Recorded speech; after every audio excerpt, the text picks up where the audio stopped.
Hello and welcome, everyone. How's everyone doing this evening? I am Torvin, your host, along with Amanda from Aftershock Media.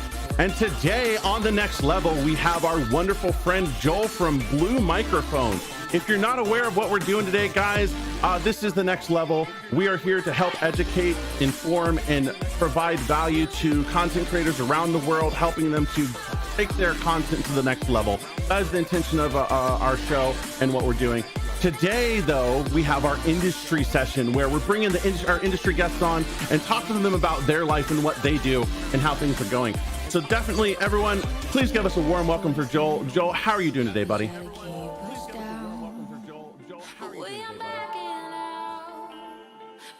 Apparently, I have some bad reverb. So, Amanda, I'm going to turn it over to you while I try and fix my audio.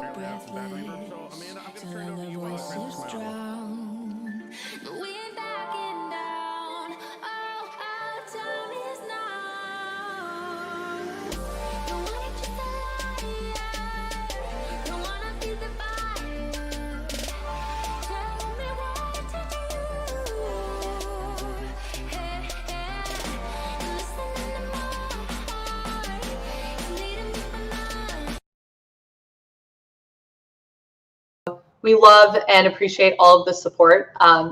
So Torvin, did you want me to just jump into questions? Yes, go ahead. Awesome. Perfect. I'm getting some weird mixed signals. Thanks, Ted, for the information. So still some reverb. Okay, well, I'm going to continue working on that. Oh, it says I'm muted. I fixed it. I'm not muted? Yeah, you're not muted anymore. Sorry, okay, guys. Okay. Some minor tweaks that we're making. We got some new audio equipment. We're still scrubs. That's why Joel's on here to tell us what we're doing. Yay! No one heard what I said. It was pointless what I said anyway. We'll just breeze right over all the love that I gave for Joel and Blue Mike, and we'll just go right into some questions. So for our industry segment, we're doing this a little differently. Obviously, there aren't any channels to analyze. We're not, doing any deep dives. What we're doing is, getting to know Joel first, and then understand what he looks like or looks at from an industry perspective when looking at content creators. And that's how we're going to tie it in to the last few weeks of our show. So Joel, I'd love to just understand how you got into the gaming space. Like, what was it that brought you here? Sure. So to start, Blue is my first job. So this job is how I got into this space. I was in college and I found an internship posting on Reddit of all places. And it was from my now boss at Blue Microphones. And they were looking for somebody who had experience in PR and public relations and also understood the gaming community and the live streaming community. And at the time I was going to school for PR and I was obsessed with Twitch and gaming and all the community and all the people who are making content. So I applied, started as the intern, and sort of moved my way up to where I am now, where I'm managing all of our influencer activities, even outside of gaming, whether that be music or podcasting, cooking, ASMR, all of it.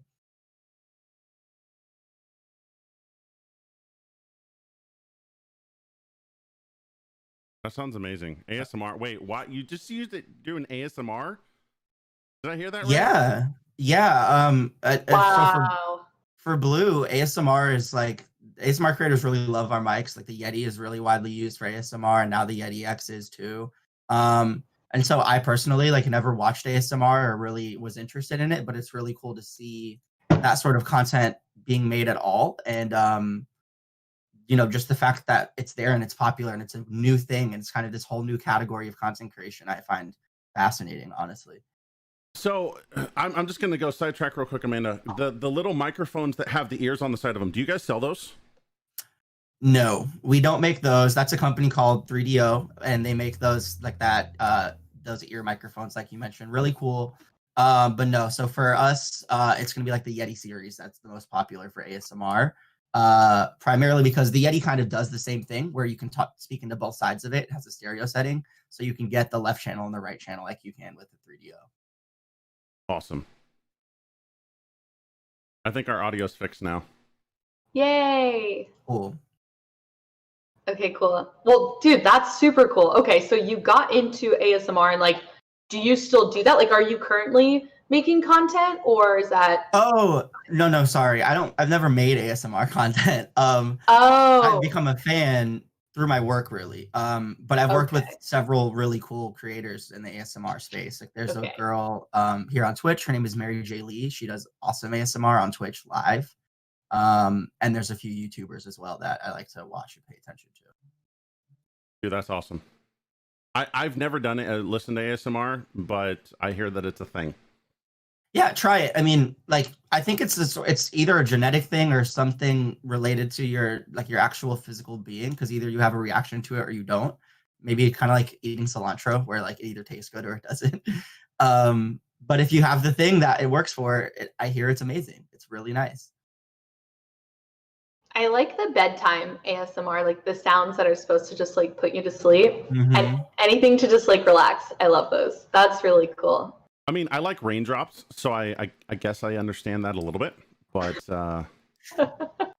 yeah, instead of rain noise, it's people's voices, you know? That's fair. That's awesome. So aside from ASMR, like, do you have any like favorite games that you like to watch, or that you even like personally play yourself? Yeah, so I mean, I'm a WoW player. I've been playing World of Warcraft since 2006, I think is when I started. So that's always going to be like, you know, my love and joy. So I watch a lot of WoW creators. I like watching like the LCS. I like League of Legends. I played it for a long time. I don't really anymore. And I guess in terms of gaming, that's really all I watch. I mean, I pop into people's streams all the time as part of my job, and all the creators I work with for Blue, I always make sure to keep tabs on what they're up to. So I get to see a lot of different content. Yeah. But yeah, like if I'm like, if it's midnight and I can't sleep, I'm going to put on a WoW stream probably, because that's just what I do. So really, like, this is the most important question we're going to ask you today, for me personally, and it's very, very critical you answer it correctly. And that is, which side are you on? Horde. Oh, thank God. Question. Okay, I love you. Yeah. You're my best friend now. If you were going to say Alliance, I would have just ended the stream right now. Just done. We're not, like, no more. Nope. Goodbye. Joel and I would not be friends. Yeah, we would not be friends, because I walked up to Joel, and I'm pretty sure that was important. Obviously, I have the Horde symbol tattooed on me, so that's a given. But he's still in existence in my circle, so it means he does not play for the Alliance. All right, someone please ban Captain from the chat. He's a dirty filthy Alliance. Thanks, bye.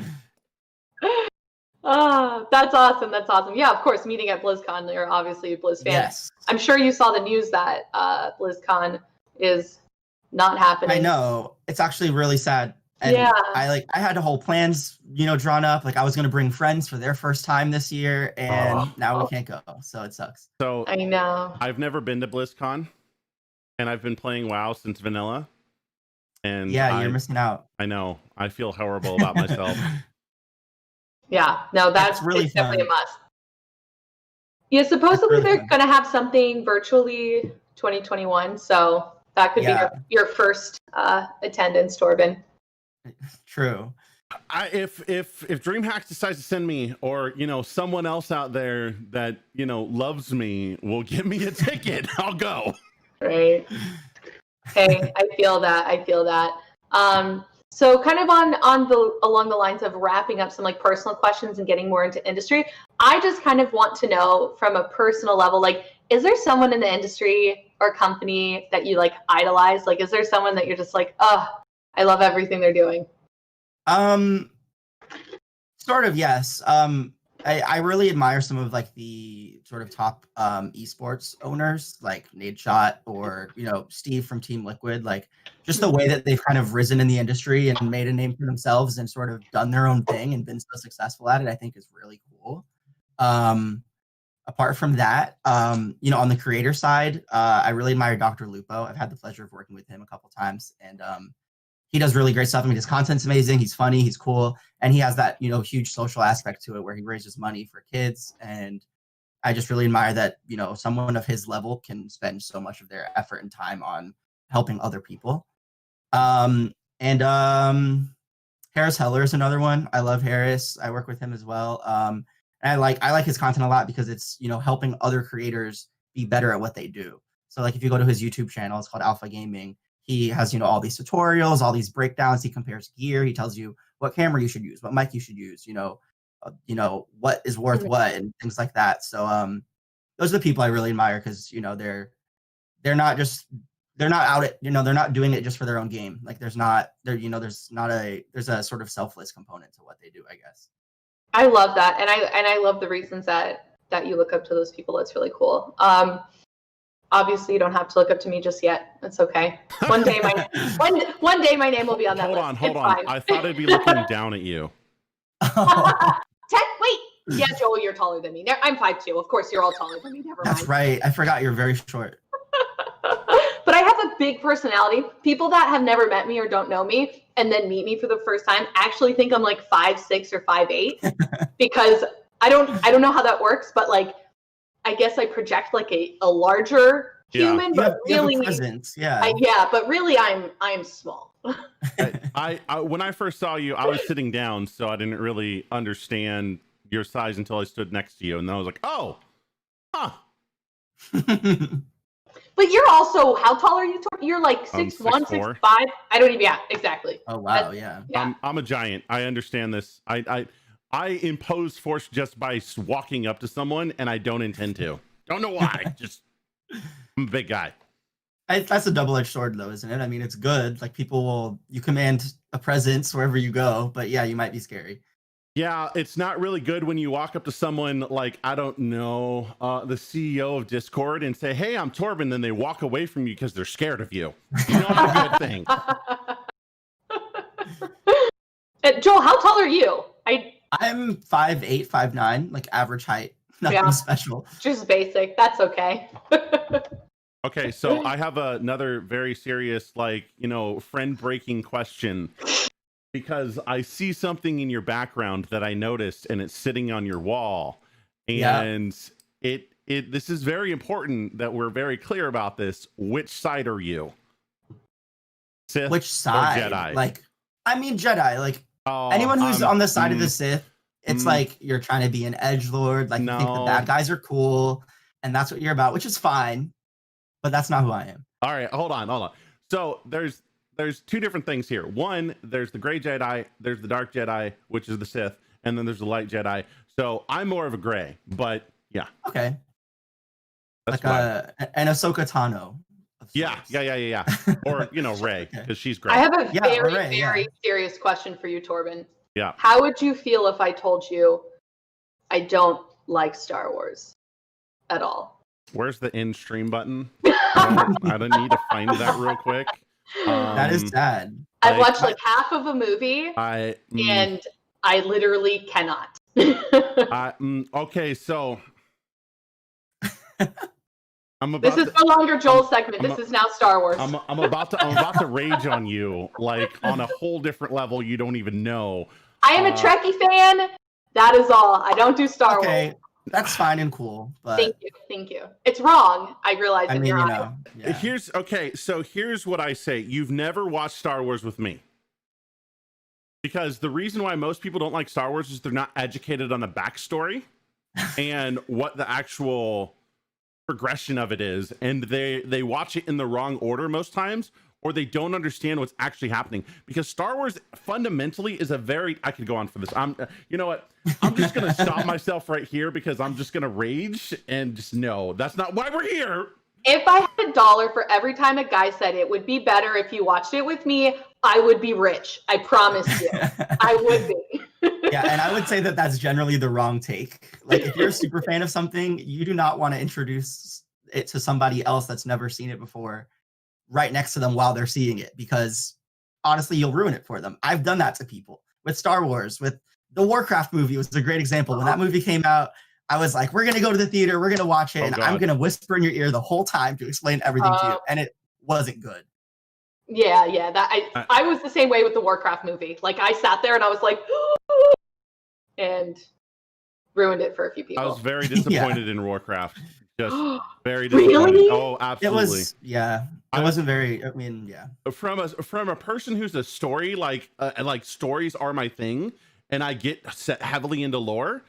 That movie was just like I almost walked out.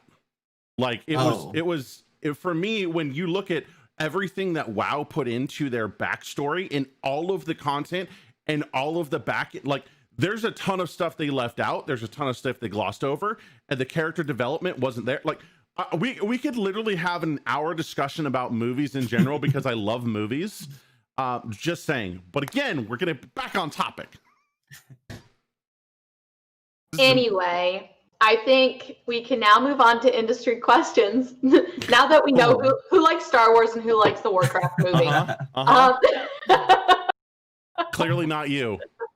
Listen here. I liked Warcraft because I think it was putting nerd culture in front of people, and is the whole other issue because I think, like, back when I started playing World of Warcraft 14 years ago, it was a dirty sin to play, and now it's in freaking big movie theaters, and I think it's rad. But we will move on. Okay, that's like, fair. I used to be embarrassed to tell people I played World of Warcraft. Now I have it freaking tattooed. It's crazy. But Pandaria.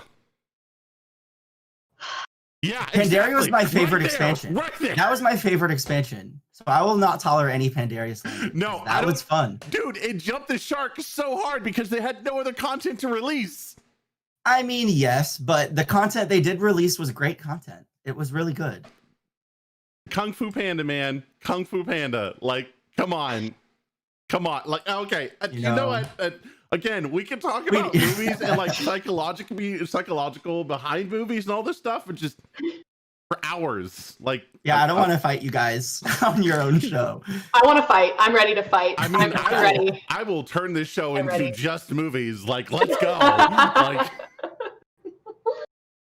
okay, so a big thing I get asked in my position, by my own content creators, with Aftershock Media Group, or just content creators I work with in general, is, very specifically, how do I get sponsored by brands? But specifically with you, Joel, I have many creators wanting to be sponsored by Blue, whether it's just with gear, with a stipend, whatever. I know you guys have a really cool model that we can discuss if you're comfortable with. But a big thing people want to understand is, what do companies look at? So obviously, please share as much or as little as you're comfortable with. I don't want you divulging any deep, dark secrets of what you do, but I just would love to understand on like a large scale and a high level, what do you personally look at, when you're scouring the internet, looking for, people to work with? What do you look for? Big picture. Sure.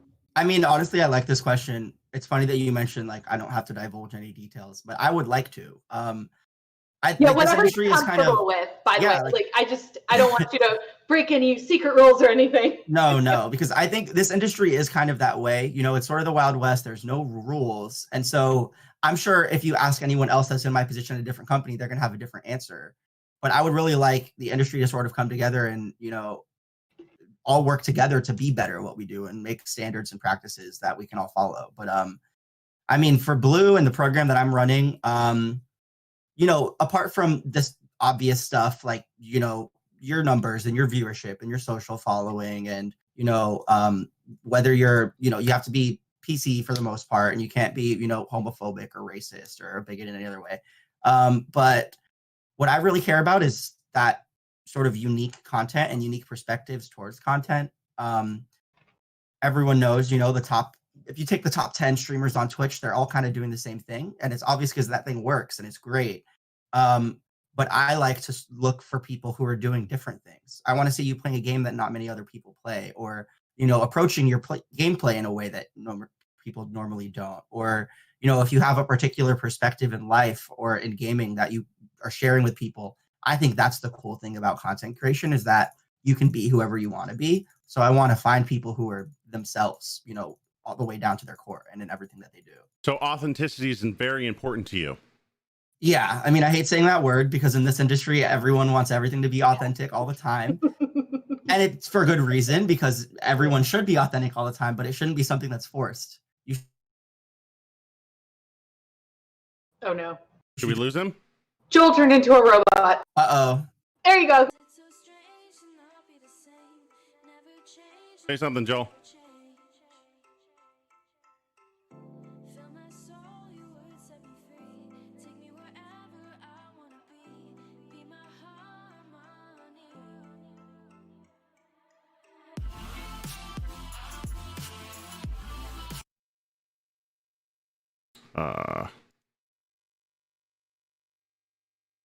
No. I was trying to fix the audio on the side, and it just decided to break on me. Oh no, 2 of us are muted again. Yeah, sorry guys. I was trying to fix Just the start audio. dancing.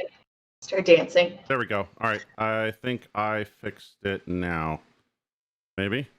Nope. Yeah. Let's try this. Say something. Oh, this stupid thing. I'm sorry, guys. I'm trying to fix this so it works properly. Testing.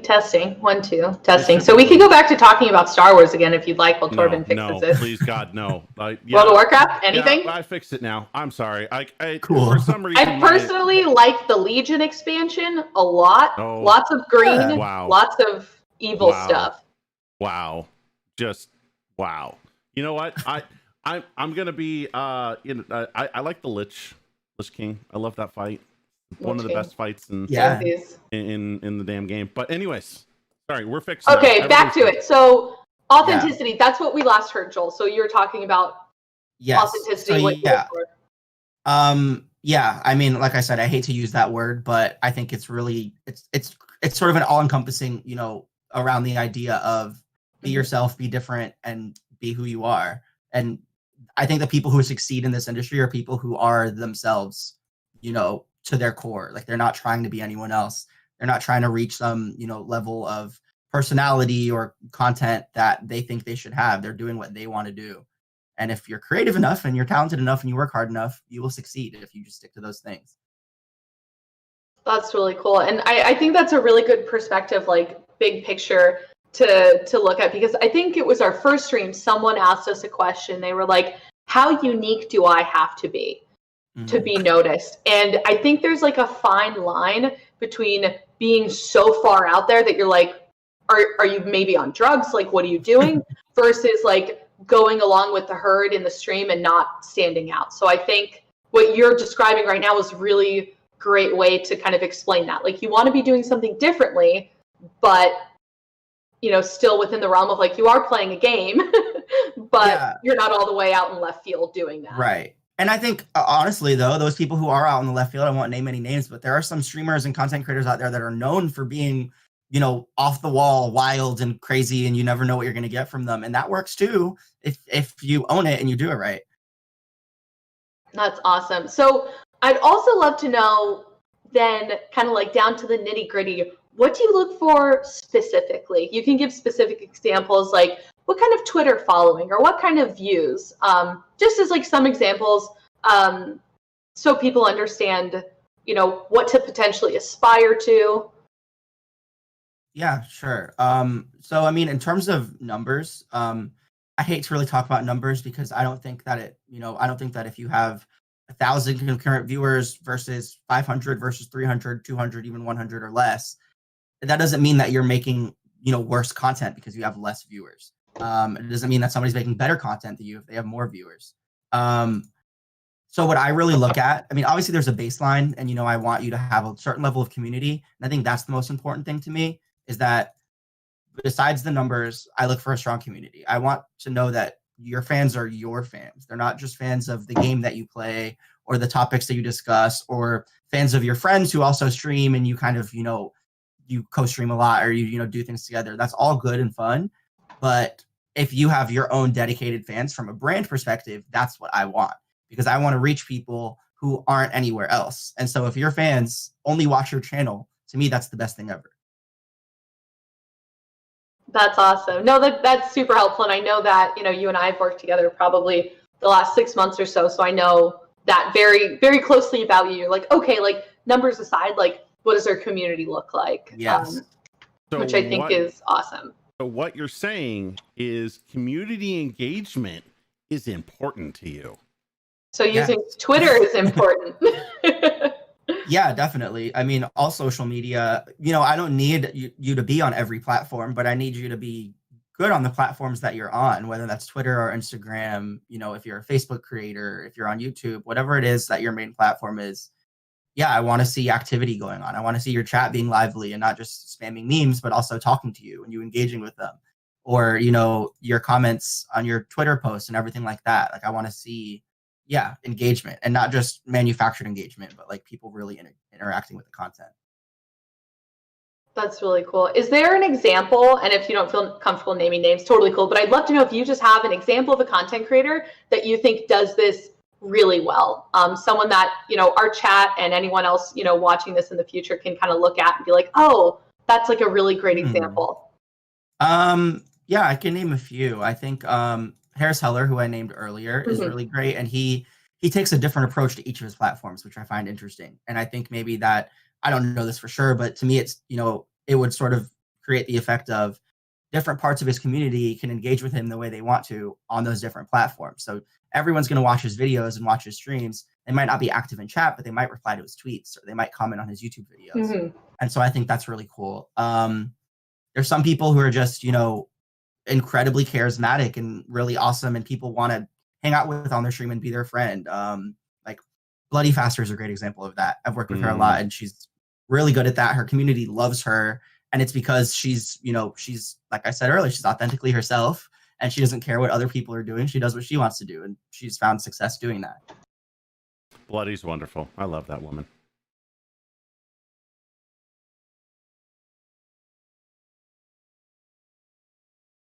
So it's interesting you bring up Harris, because I've worked with him quite extensively as well, and I can say, being on his Discord and everywhere else, he definitely has that community vibe, and he does attack his different mediums in various different ways, which is a lot about what we talk about here. Is, you know, each platform is its own beast, and its own has its own metrics and things that you have to look at as far as analytics and how it's designed. And like Twitter may be different than how you interact with Instagram versus YouTube. Like the hashtags on Instagram are more important than some of the hashtags you're going to use on Twitter. Why is that? Because of the different metrics and analytics pick them up differently. And this is all stuff that we talk about with the content creators we have coming on. And you know, I know that that's part of the reason why you were so gung-ho with helping us, because we're trying to educate the general populace about a lot of this information. And you just reaffirming all of the stuff that we've been talking about just makes me feel so good, because we're not off the mark. We know that this is what the industry looks at. And so having you on to talk about these different things that matter to you when you're looking for influencers to potentially partner with them is awesome, because now it's not just Amanda and Aaron saying it. It's now Joel from Blue Mike saying it, right? And the more industry people we get coming on and talking with us about this stuff, the better it's going to be long term, to help educate the general populace about this, because we want everyone to learn what they should be doing, so that they can work with you more. They can do better with their content. They can get to that next level. Yeah. I mean, it's a personal passion of mine, you know, to sort of help the community and the creators in it. Like I said, you know, earlier, I started out as a fan of, you know, I was watching streams and videos. And so it's really cool for me now in my position at Blue to also sort of, you know, work with people and help them elevate their content and their presence. And I'm grateful that Blue also shares the same values. And so, you know, a big focus of our company is to help creators be better at whatever they're doing. And so I'm lucky to work here and be able to have this opinion. Whereas at another company, I mean, I can't speak for any other company, and I don't really know anyone at other brands who are doing what I do. But, you know, I've heard from creators that some companies are, you know, hyper focused on numbers and they don't really care about all the rest. And that's just never the way I'll run my program. But, you know, I'm not anyone to say that way is wrong either. That's definitely, you know, resonates with both Amanda and I. I know personally that I function that way too. Whenever I'm going to an event, numbers are just that, numbers. I want to see personality. I want to see someone who's actually going to do something that's going to make a difference, right? Not just for them, but maybe in someone's life. Maybe when they're streaming, it helps that one person not take that next step that is going to be life changing for them, that could potentially be harmful, right? Like there's so many people out there and so many streamers that can make a difference just by being themselves and streaming, that they don't even realize it. And those are the type of people I look for, right? I'm looking for people who are, you know, definitely not the norm. I use the analogy all the time of I could drop a stone at my feet and hit 20 affiliates. And that's kind of good and bad, because we have everyone streaming, but then you also lose some of the relevance of the good streamers, and you have to find them. You now have to dig to find these people, and it becomes more and more complicated. So being genuine, being yourself, being, you know, the person you are on stream and off stream is important. Don't just fake it. Be yourself. Like that's why I always say. So I have a question for you, Joel. On our show, Torben and I have spoken about a big pet peeve of ours when it comes to Twitter. If your Twitter is only going live posts, it's a little, a little cringe. And so it's like a bit of a pet peeve of ours. It actually used to not be a pet peeve of mine, but thanks to Torben here, I cringe a little when I see that's all a channel has. So I'd love to know if there's anything out there that gives you that same kind of eye twitch as like a pet peeve. I don't know if I would call it a pet peeve, but I think responsiveness is a big thing in this industry. Anyone who works with creators, you know, can relate to the experience that they're notorious for not answering their emails or being hard to get in touch with when you need to get in touch with them. And I think it's really important. I mean, for some people that are streamers, I understand that you just want to make content, you want to do your own thing, and maybe brand deals and sponsorships are not a major factor for that for you, and they're not something you prioritize, and that's okay. But if it is something you prioritize and you want to work with brands and you want to, you know, collaborate with, you know, other creators even, you have to be communicative. And I get that a lot of people who are making content, especially gaming content, are probably naturally introverted and not very, you know, open to networking and all that. I'm not either, and it's one of the things that I say is my weakness, is that I'm bad at networking, but I try. And so that's all I expect of anyone else. That's a good, I think that's a really good example, and it's very true. That's something I'm personally working on, is understanding the flip side, because I'm not really like a gamer in the traditional sense. I come from sales. I've been in sales for 10 years, so I'm that total extrovert. So I'm like, why aren't they responding? Do they not want to talk to me? Like, what's going on? And then you just kind of realize, well, these are totally opposite people. So it's very interesting to see everyone interact like that in the same space. Like, thinking back to our interactions, I'm like, is Joel just a little standoffish with me? No, he's just introverted. Yeah. And especially at events and things, I totally get it. Because even still now, I will be afraid to walk up to somebody that I even know because they look busy, which, like, you know, there's really no reason to be afraid of talking to someone you already know. But it's that sort of social hang up that, you know, some of us have. Bro, I actually feel the same way, though. I remember seeing you at the Astro booth, and I was like, Joel looks really busy right now. I don't want to bother him. Meanwhile, you're just there, like, hanging out.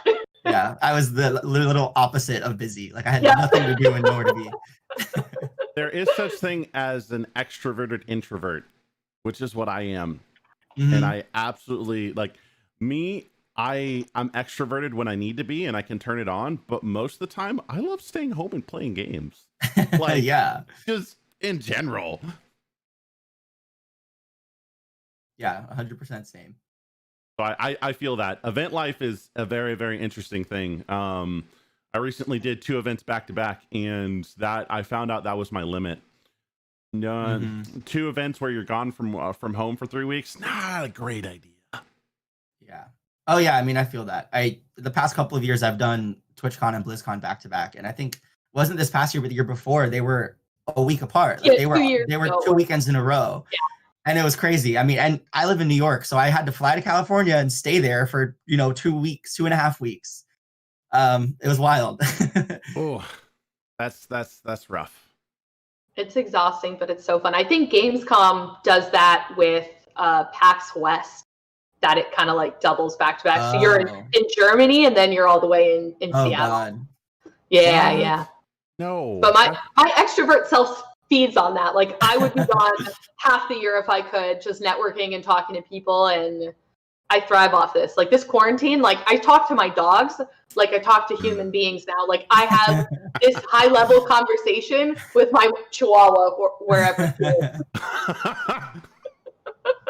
Okay, so seriously, the first time I met Amanda, I think we're at a bar, and it was like a bunch of people around, and everyone's drinking and doing a bunch of stuff, and I was like, okay, this seems weird. And Kevin's like, Torben, come over here, let's do this. And I was like, okay, I don't really feel like doing this, but I'm going to do it anyways, Kevin, because you're Kevin and you asked me to do it. And so I'm going to do it. And then Aiden's there and a bunch of other people are there and they're all talking, and then I met Tim. And I was like, all right, me and Tim, he apparently played Diablo 1 and online, which not many people have. So we instantly connected. Then Amanda had. And then for the rest of the weekend at PAX East, I saw her in one place the entire time. And every single time I passed by her, she had a different person there. And she was seated in this one spot and she was super engaged, like leaning forward, talking to them, legs crossed, just like having an in-depth everyone else didn't matter, like just every single time. And I walked by multiple times and she's just sitting here, just meeting after meeting after meeting after meeting. I'm like, I'm tired from looking at that. I love that stuff, man. Like, to me, I live off that. Like, I even for that specific event, I like cold DM'd people on LinkedIn, and they're like, "What's the catch? What do you want to talk about?" I'm like, "I don't know, man. I feel like we just need to know each other. Like, no catch here. Like, just want to sit down and know someone like in the gaming space." It's super awkward, but yep, I love it. You did it. I don't know how we got on this topic, but I love it. Because we're talking about extroverts and introverts and stuff like that. Yeah. So, you know, you're way more extroverted than I am. Yeah. I've had sales jobs where you have to hammer the phones like 100 calls a day. That hurts like the pit of my stomach. Like, I don't enjoy that. So this is a walk through the park, man. Like, we all have gaming in common, whether you play or you just like the industry. Makes it 10 times easier to have a conversation. My record, 374 cold calls in a day. Oh, that's so many. That's like soul sucking. That's exhausting. Yeah. That was call center and yeah, I hated myself out. I would literally was done. I'm like, that was a 12-hour day and I was done. I'm out. Peace. But yeah. And the cool part is most of those people tell you no, so they're not pleasant conversations. Rejection builds character. Me too. I'm invincible now. Tell me no. No means yes for business. No means yes, just a different way around. You're just not the right person to talk to. Yeah, it means no right now for this moment. And, okay, so story time, Joel. Okay. We have a very specific thing that we wanted to ask you because this is something that Amanda and I have talked about. We have nightmare stories, right? Of literally just like, what was the one thing that like, and you know exactly what I'm talking about. Like, I'm gonna say this, and you'd be like, "Yep, this is the one." It's the thing that you most remember, and just it doesn't have to necessarily be bad. It's just the one thing that just was like, "Okay, yep, I'm dealing with this today." What was that? Because everyone has one, and yeah, we want to know what that one was. You don't have to name any names. You don't have to give specifics. But what's your nightmare story? Okay, yeah, I do have one in mind. So I won't name names. I won't even give details about who this person is. But they are a content creator. And it was one of those situations where they worked with somebody that I knew, and so that person made an introduction between us, and it was kind of a very friendly introduction. You know, I was just like, "Hey, cool, nice to meet you. You know, would love to talk about working with you." And this person sort of like immediately went into like very hardcore business mode, like right off the bat, and was like, you know, "This is how much my time is worth. This is how much it costs to sponsor my channel. I have this, and this accolade, and I do this, and this. And this is what I'm worth. And if you're not, you know, willing to meet that, then I don't want to talk to you at all." And I was like, "Oh, whoa, dude!" Like, yeah, like it was just really intense. And it put me off of working with that creator because I was like, you know, this is how you're going to be when we're first meeting each other and we don't even work together yet. I can only imagine what it's going to be like when we do. Wow. If you're going to be demanding like this and, you know, so combative at everything that I wasn't even asking for anything yet at that time. I was just saying, would love to work with you, period. And so, you know, I think like, I understand where that person was coming from and that, you know, their time is valuable and, you know, their reach is, you know, has a value to it. And yes, I want to be fair in the way that I compensate any creator I work with. But at the same time, it's like, let's have a conversation first. Like, let's work this out before you start, just drilling me with all these questions about how much money I can give you when I haven't even asked you to do anything. So I mean, that's a big mistake people make is just assuming empty or like bottomless pockets and being like, here's my pitch, go, without being like, hey, Joel from Blue Mike, what do you look for? What are your goals? What are your KPIs? And I think it shows a lack of interest in your brand and in you, and doesn't care what you want, just cares about what they want. Yeah. And it goes both ways. I'm sure that there's, industry people who treat creators that way. But, you have to be the same way on both sides. If I'm reaching out to somebody, I'm going to do it in a very cordial way. I'm going to, focus on what they need and what they want and what their goals are, the same way that I would expect them to if they were contacting me. So Joel, I've talked to multiple people about you specifically, and every single person I've ever talked to has said, Joel is the sweetest person on the face of this earth. I love working with him. Literally just got off the phone with DJ Blue yesterday, and he's like, you're working with Joel? That's amazing. I love that man. He's awesome. I love DJ Blue too. So that's awesome. Yeah, I mean, I try to be that way. It takes effort. Like, I don't think I'm a very naturally extremely nice person, but when it matters, you have to be. I do. I would counter that and say that you are, in fact, a very nice person. You're a lot better than most people. I definitely think you're a nice person, but that's okay.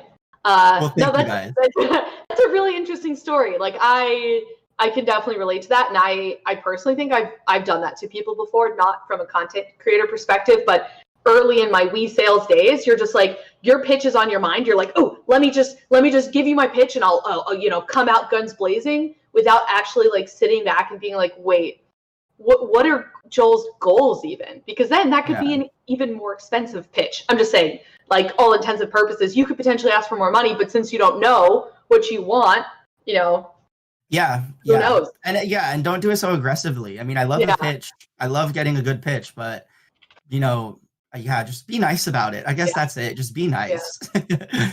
Yeah. I want to share this real quickly, just because I think it's funny and you're gonna laugh at it. So I had one pitch that I had when I was in sales, and it worked. And it was literally this: I've been dating your voicemail for the past 3 months. I'm calling on to see if I can marry it. Just give me a call back. Here's my phone number. That's funny. Yeah, that was very interesting. Yeah, I'm glad I don't have to do like phone call pitches. Bro, they were brutal. They were super I would brutal. never want to do that. So on the flip side of kind of this like horror story, do you have a story, let's say like on another side of it, where you had like a really incredible experience and like this whatever content creator did amazing things? Most content creators are great. I've only really had a handful of bad experiences out of the, at this point, hundreds of creators that I've spoken to, probably thousands that I've spoken to, hundreds that I've actually worked with. In general, I mean, to me, what makes a good interaction is, as I mentioned earlier, being responsive, making sure that we're in communication, and being eager. What I really love, and creators have done this in the past, where they're, they'll pitch me content ideas and say, this is what I want to do, and this is how I want to feature the brand and involve the product, and talk about your company while I'm doing this bit of content. To me, that's awesome. I mean, I work with creators because they create things, and so for someone to come to me with a packaged idea that they already have ready, that they can either tailor to my brand or they created with my brand in mind, is the best case scenario. And I know that's a lot of work, and I don't expect that from every creator or any creator really, but if it happens, it's great. It's really great. That's awesome. Well, I mean, that's kind of similar to me reaching out to you to be like, well, we don't have a few $1,000s for equipment. This is what we're going to do regardless. Yeah. Do you want to be part of this? Like Torben and I were on the phone for almost an hour rewriting that email because I was like, every word needs to be perfect. We have to I don't want it to be like, and give us this, that, and the other. But for example, our ask was just, I think we just said flat out, any way that Blue wants to support us, we're open to.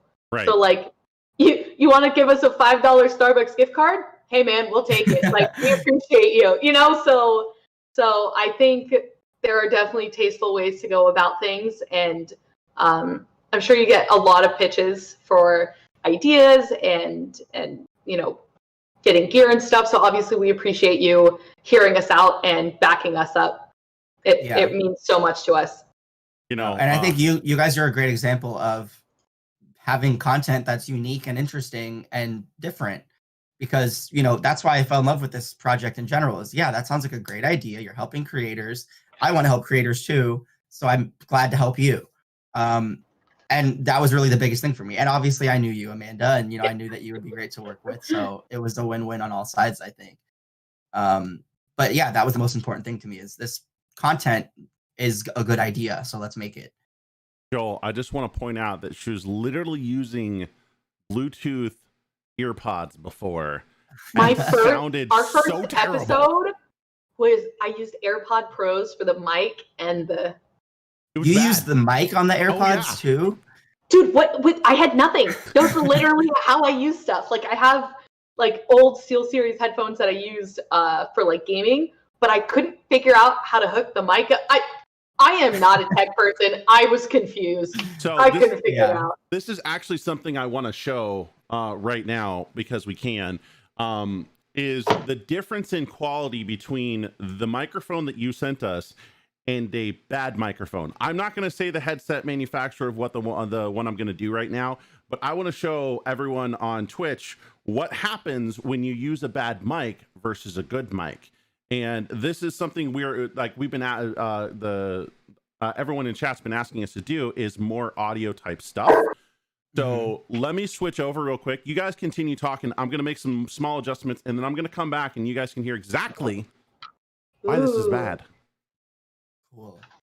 Yeah, I mean, not to make it a brand pitch, but it's true. You know, I mean, you don't have to invest very much, but just having quality stuff, especially if you're creating content, even on, I mean, I don't stream, I don't make content, but I have a good microphone, I have a good camera, you know, like I have lighting just because just for my, you know, business and doing like calls in general.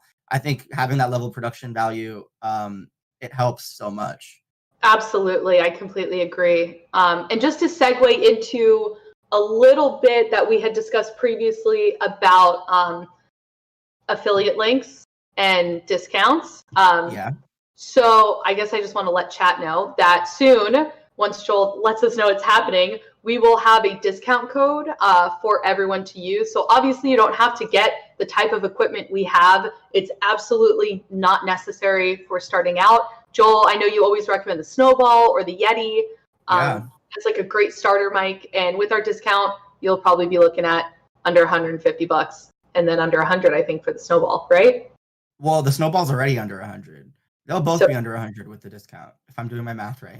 I think so. It's too early to math, but so stay tuned for that. I'm super excited. I know we've had so many people ask about that, and that is definitely on the horizon as soon as that gets sorted out on your end, Joel. Yeah, totally. So can you guys hear me?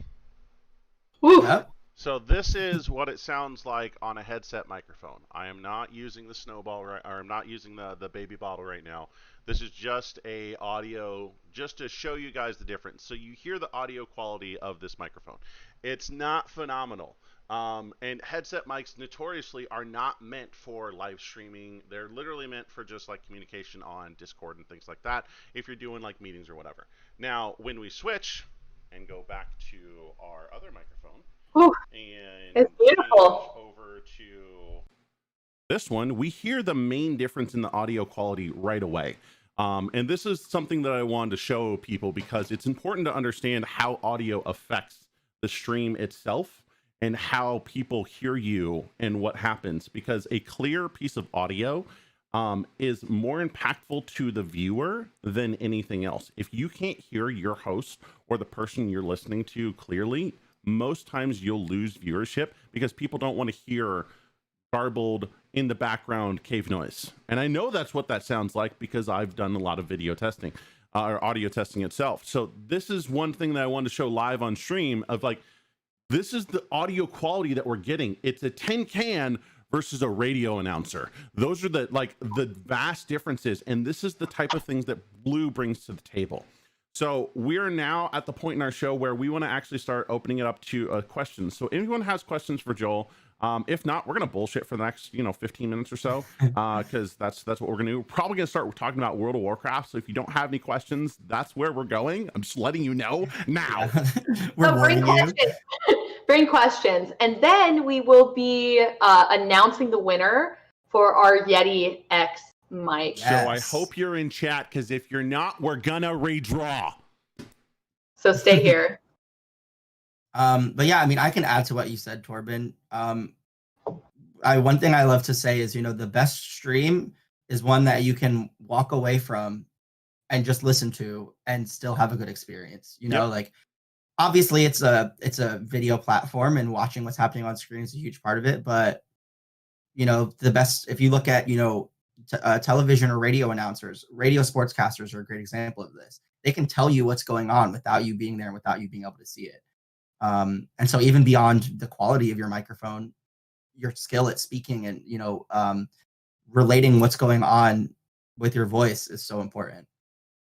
So Sissy Panda is asking, how do you know how and when to start asking for paid sponsorship? That is a fantastic question. Ooh, that's a good question. That is a really good question. Thank you for that question, Sissy Panda. So honestly, I don't think it's ever too early to start asking for paid sponsorship, especially if you're making content that's relevant to the brand and that is different from what they're currently doing from a marketing perspective, or that if you offer a different demographic or a different perspective on, in your content, then ask for, or at least let whoever you're speaking to at that brand know that you're interested in paid opportunities. I don't know that that's something you want until you ask me. And the worst that's going to happen is I say no, but now I remember you asked. So when something comes up that I think you're a good fit for, I'm going to think of you. In terms of how you get paid, it really depends. Some brands do have, like contracts where they have ongoing content from the creator and they pay them a monthly, fee. Some things are one-off. Some things are short-term. And I mean, really, my leadership might kill me for saying this, but you can get paid for anything. If you ask to get paid and you make it clear that you want to be paid for what you're doing, then they're going to have to be forced to pay you for whatever it is that you do. Or yes, you run the risk of them going to someone else who might work for free, but that's true in any creative industry. So You just have to know your worth and stand behind it. And you might get less, but at least you won't get nothing, Right. So sorry, go ahead. Oh, I was just going to say, and another thing to add that a lot of people aren't aware of, that obviously there are paid sponsorships, but as you're growing a big thing for content creators is non-paid sponsorships, where you have like the affiliate and or where gear, like product, is exchanged for the sponsorship. So, obviously when you get to a high level, you're 9 out of 10 times getting paid. But for example, I'll even use our talk show right now as an example. Our sponsorship with Blue, transparently, we don't get paid, but they were kind enough to send us a lot of really amazing gear. To me, that is an incredible sponsorship. I don't need to get paid. We don't need to get money from them in order to feel that they support us. So it's not always about money. But on the flip side, we could get a sponsorship for a one-off ad. Let's use the example of Skillshare. Great website. They would likely pay us a one-off fee in order to talk about it for 60 seconds. So that's not a long-term partnership like what Blue and us has, but it's still a paid partnership nonetheless, if that makes any sense. And I want to repeat what Jungle Jim said in chat. Gear is payment. It has a cash value, and you don't just get gear for free. There's an expectation that you do something for the brand that you're getting it from. And so in that sense, it is kind of a paid sponsorship. It's just not paid in money. Exactly. It's just a different form of payment. And really, just to give some transparency about us, immediately when we got this gear, we went in and documented as its cash value of this is what's being paid by Blue to us to have this on as far as our show. And that's so that we understand what the value you're bringing to us versus what we're bringing to you. And that's why we talk about you all the time, right? We want to promote the best of the products in the industry, and we want to make sure that the things that we're using are good in quality. And that's also when back to the discussion that we had of, I said, this is the stuff that I'm using right now, Joel. Unless I can get an upgrade, I can't take your gear, and nor would I, because that's a disservice to you.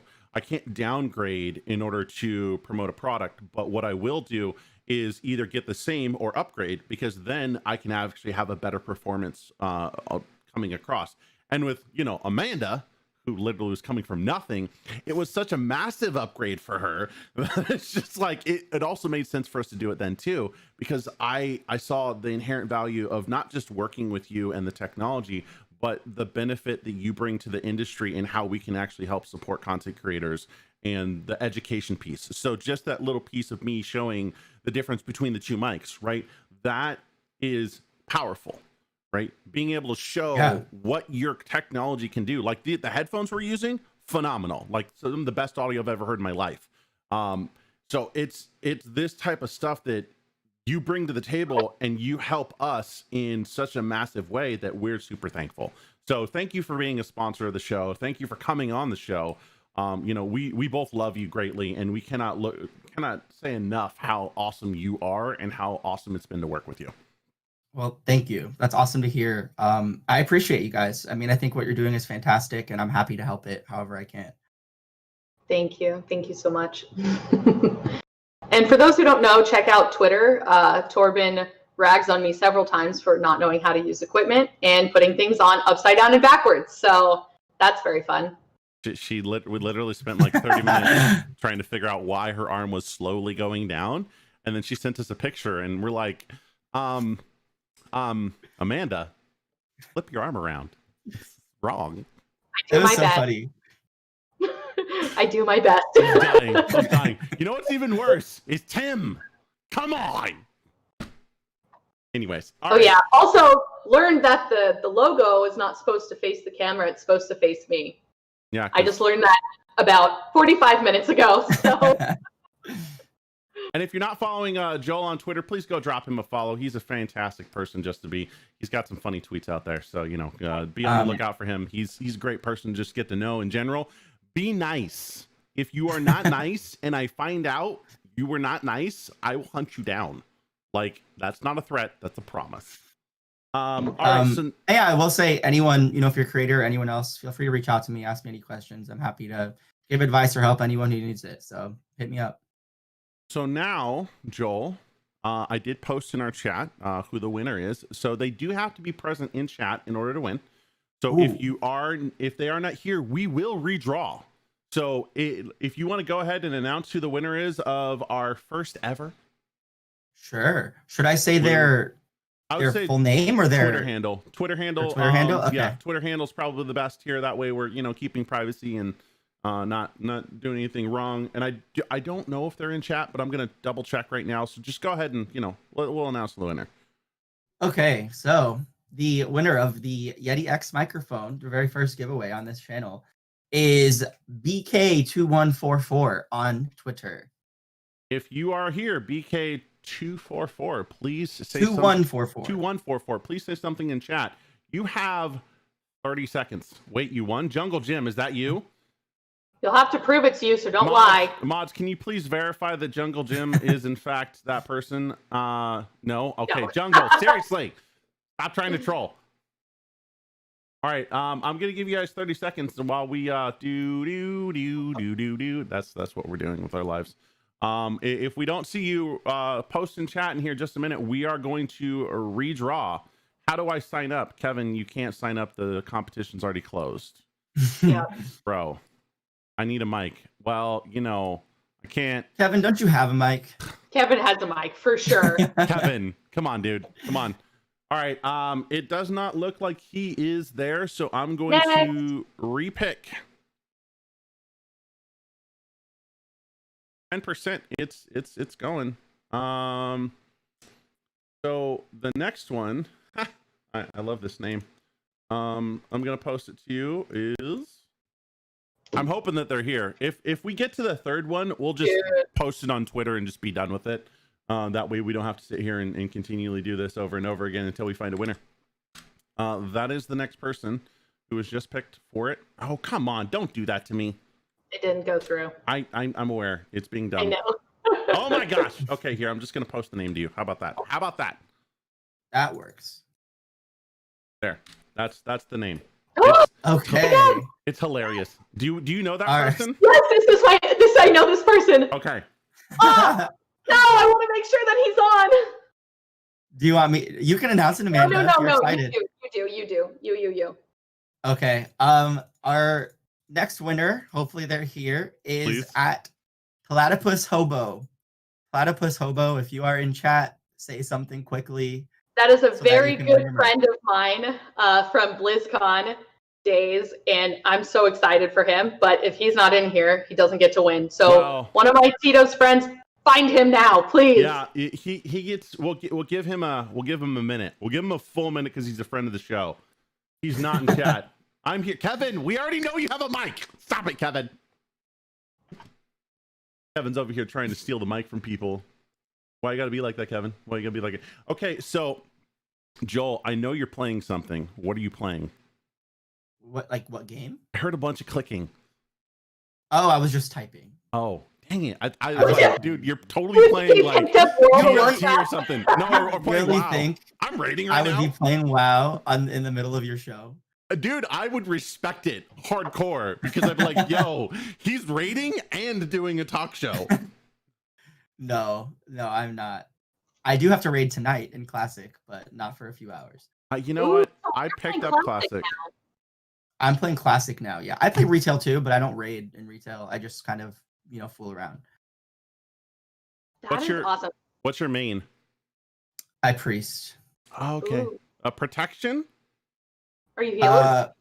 I'm a healer. Yeah, I play discipline in Classic. But as soon as I can, and if they release Burning Crusade, I'll be going Shadow because that's been my main since Wrath of the Lich King. I've played a Shadow Priest.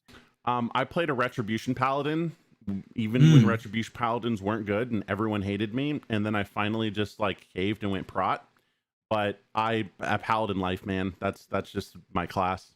I feel you. I have a guildie who's very excited to make his Blood Elf Paladin as soon as Burning Crusade launches. If it does. God, yeah, I know, right? And it's a lifestyle, I guess. It is, dude. It is absolutely a lifestyle, 100%. You are a paladin, just like I'm a titan. Like I'm a titan and a paladin. Those are the two things I am. All right. Yes, he's here. He's coming. He's here. Okay. He's Okay. here. He's I here. promise. He's here. Okay. I promise. You promise? You promise? All right. I promise. There he is. Yes, He's here. Hey. Platinum Sobo, you are the winner of the first ever. We will message you separately on how to collect your prize. Thank you for playing in Oh my gosh. the stuff and things that we're doing. I sent probably 500 messages in a span of 90 seconds, alerting every single person to find him. Amanda is spamming the crap out of him. Like, why are you not here? He is an incredible human being, father of a lot of children. I can't keep track, to be honest. And I know he's busy, which is why I'm like, let me just make sure he's around. All right. Well, congratulations, Platypus Hobo. You are the hoboest of hobos of platypuses. Yeah. Thanks for being here. My bad. My phone was on service was horrible. It's fine, man. Alrighty. Well, Joel, again, thank you very much for being here and being on the show. We really appreciate you. We really appreciate the support and everything that Blue does provide for us. We definitely are looking forward to in the future and having you back with us on the next level. I'd love that. Thank you guys for having me. I had so much fun. So just so everyone knows, we're now going to be transitioning to the next. Wow. Okay. I need to actually not do that beforehand because I'm silly and I don't have things on. We're going to be transitioning to our next guest, which is Ghostly Kevin. So we'll be back in 5 minutes. Thanks for participating and being here. So we'll be back in just a little bit.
Yeah. Only. Oh, yeah. That's a good clip there. Good clip. That was.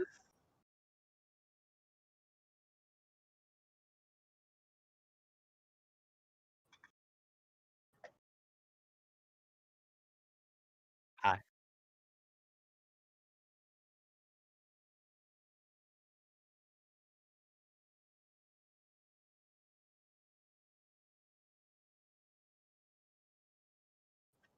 Okay, well, now I'm not muted anymore, and now people can actually hear me. This is phenomenal. See, I'm a pro streamer. I'm a The pro context for streamer. like me throwing my headset and everything now is probably so confusing to people. They're so confused. So we transitioned back with everyone seeing Kevin walking away from his headset because we basically told him not to be a racist piece of ass.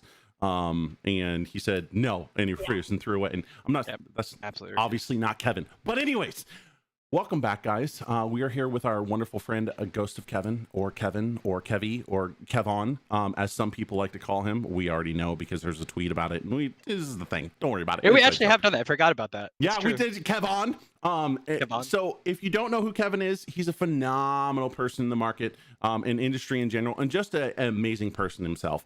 And both Amanda and I love him dearly. So this is part of the reason why we wanted to bring him on, because Kevin is just a general piece of amazingness in a little ball. I want to just like hold you and hug you and just be like, mine. You're one of the few people I think outside of Robert that can actually do that too. Mm-hmm. Like I actually had someone ask me not too long ago, like if you had ever picked me up and cradled me like a child. After like one of the next event, we're gonna do that. We're gonna figure out how to do showcase. You're just gonna come on camera and cradle me like a child. Yep. And into intermission. And now intermission, pick up and walk away. I've done that to people before. I've seen it. So yeah, we're going to directly jump into this. So just so everyone knows what we're going to be doing, we're going to be talking with Kevin a little bit, getting to know him and getting to know more about him and what he does and where he comes from and the things and stuff and places and all of the goodness. And then after that, for the first time ever, we're going to be doing a live review of an influencer contract. So we're going to have two things that happen. First, we're going to go through and review what a bad contract looks like. And then secondly, we're actually going to be reviewing an active contract that is sent out to influencers today and show you the difference between the two of them. Both Amanda and I have actually helped with this contract along with Kevin, who is the author of it. So this is part of the reason why we wanted to have him on here to actually talk about a lot of this stuff and talk about what is good and bad about contracts and why it's important to be watchful of the things that can be put into them. So Amanda, I'm going to let you and this lovely person talk for a minute while I don't know, just sit here and look pretty. While you make sure that we're not muted. Hey, is there someone else on the show? What lovely person are you talking to, Amanda? Do I need to? I don't know. Torben said all these really, really nice things about someone, and like I don't see this person on the call, but Kevin and I, we can just pick up. Is there like there's a block right here that I feel like there's a guest that just didn't turn their cam on? Like what is going on here? Yeah, someone's just missing from right there. Anyway, Kevin, you and I go way, way back, obviously. So I already know many things about you, but I know that our audience would love to know way more about you. So I'd love to just get started in like, how in the world did you get into gaming, into the position you're in? Like, how did you become this like all-knowing being that you are? So when I was 16, I was living out on my own, and there was a card shop that I spent a lot of time at, and at night, and after school. And TLDR ended up becoming someone that ran events for them. Because those events went well, a different shop in a different city actually hired me to help manage the shop. Worked my way into a partial ownership. Sold that, which bankrolled my ability to get into video games. Right as we were wrapping up my judge career, for those of you that play Magic the Gathering, I used to be a judge for that as well. Really enjoyed the GP circuit. But League of Legends was just taking off. It was like right after the end of season 1, going into season 2, and I was actually garbage at video games. To this day, I still am garbage. Don't think that's changed at all, guys. It's only gotten worse. But a friend of mine had a really bad experience playing in a community tournament. And I was trying to understand, like, as someone that never played games, didn't get the concept of entering into tournaments at all, I was just like flabbergasted because every negative thing they had to say about it was built around an experience with their teammates who they now never want to play with again.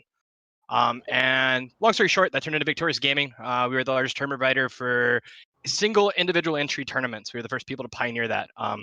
Our system is actually what you guys probably now know as the Clash system that's built into Riot's platform.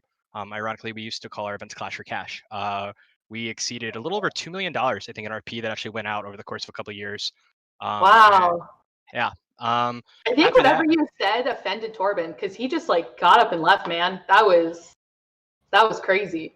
I left out that actually there was a small time window in there that Corbin and I had a love child. So he's probably just. He's like, screw this.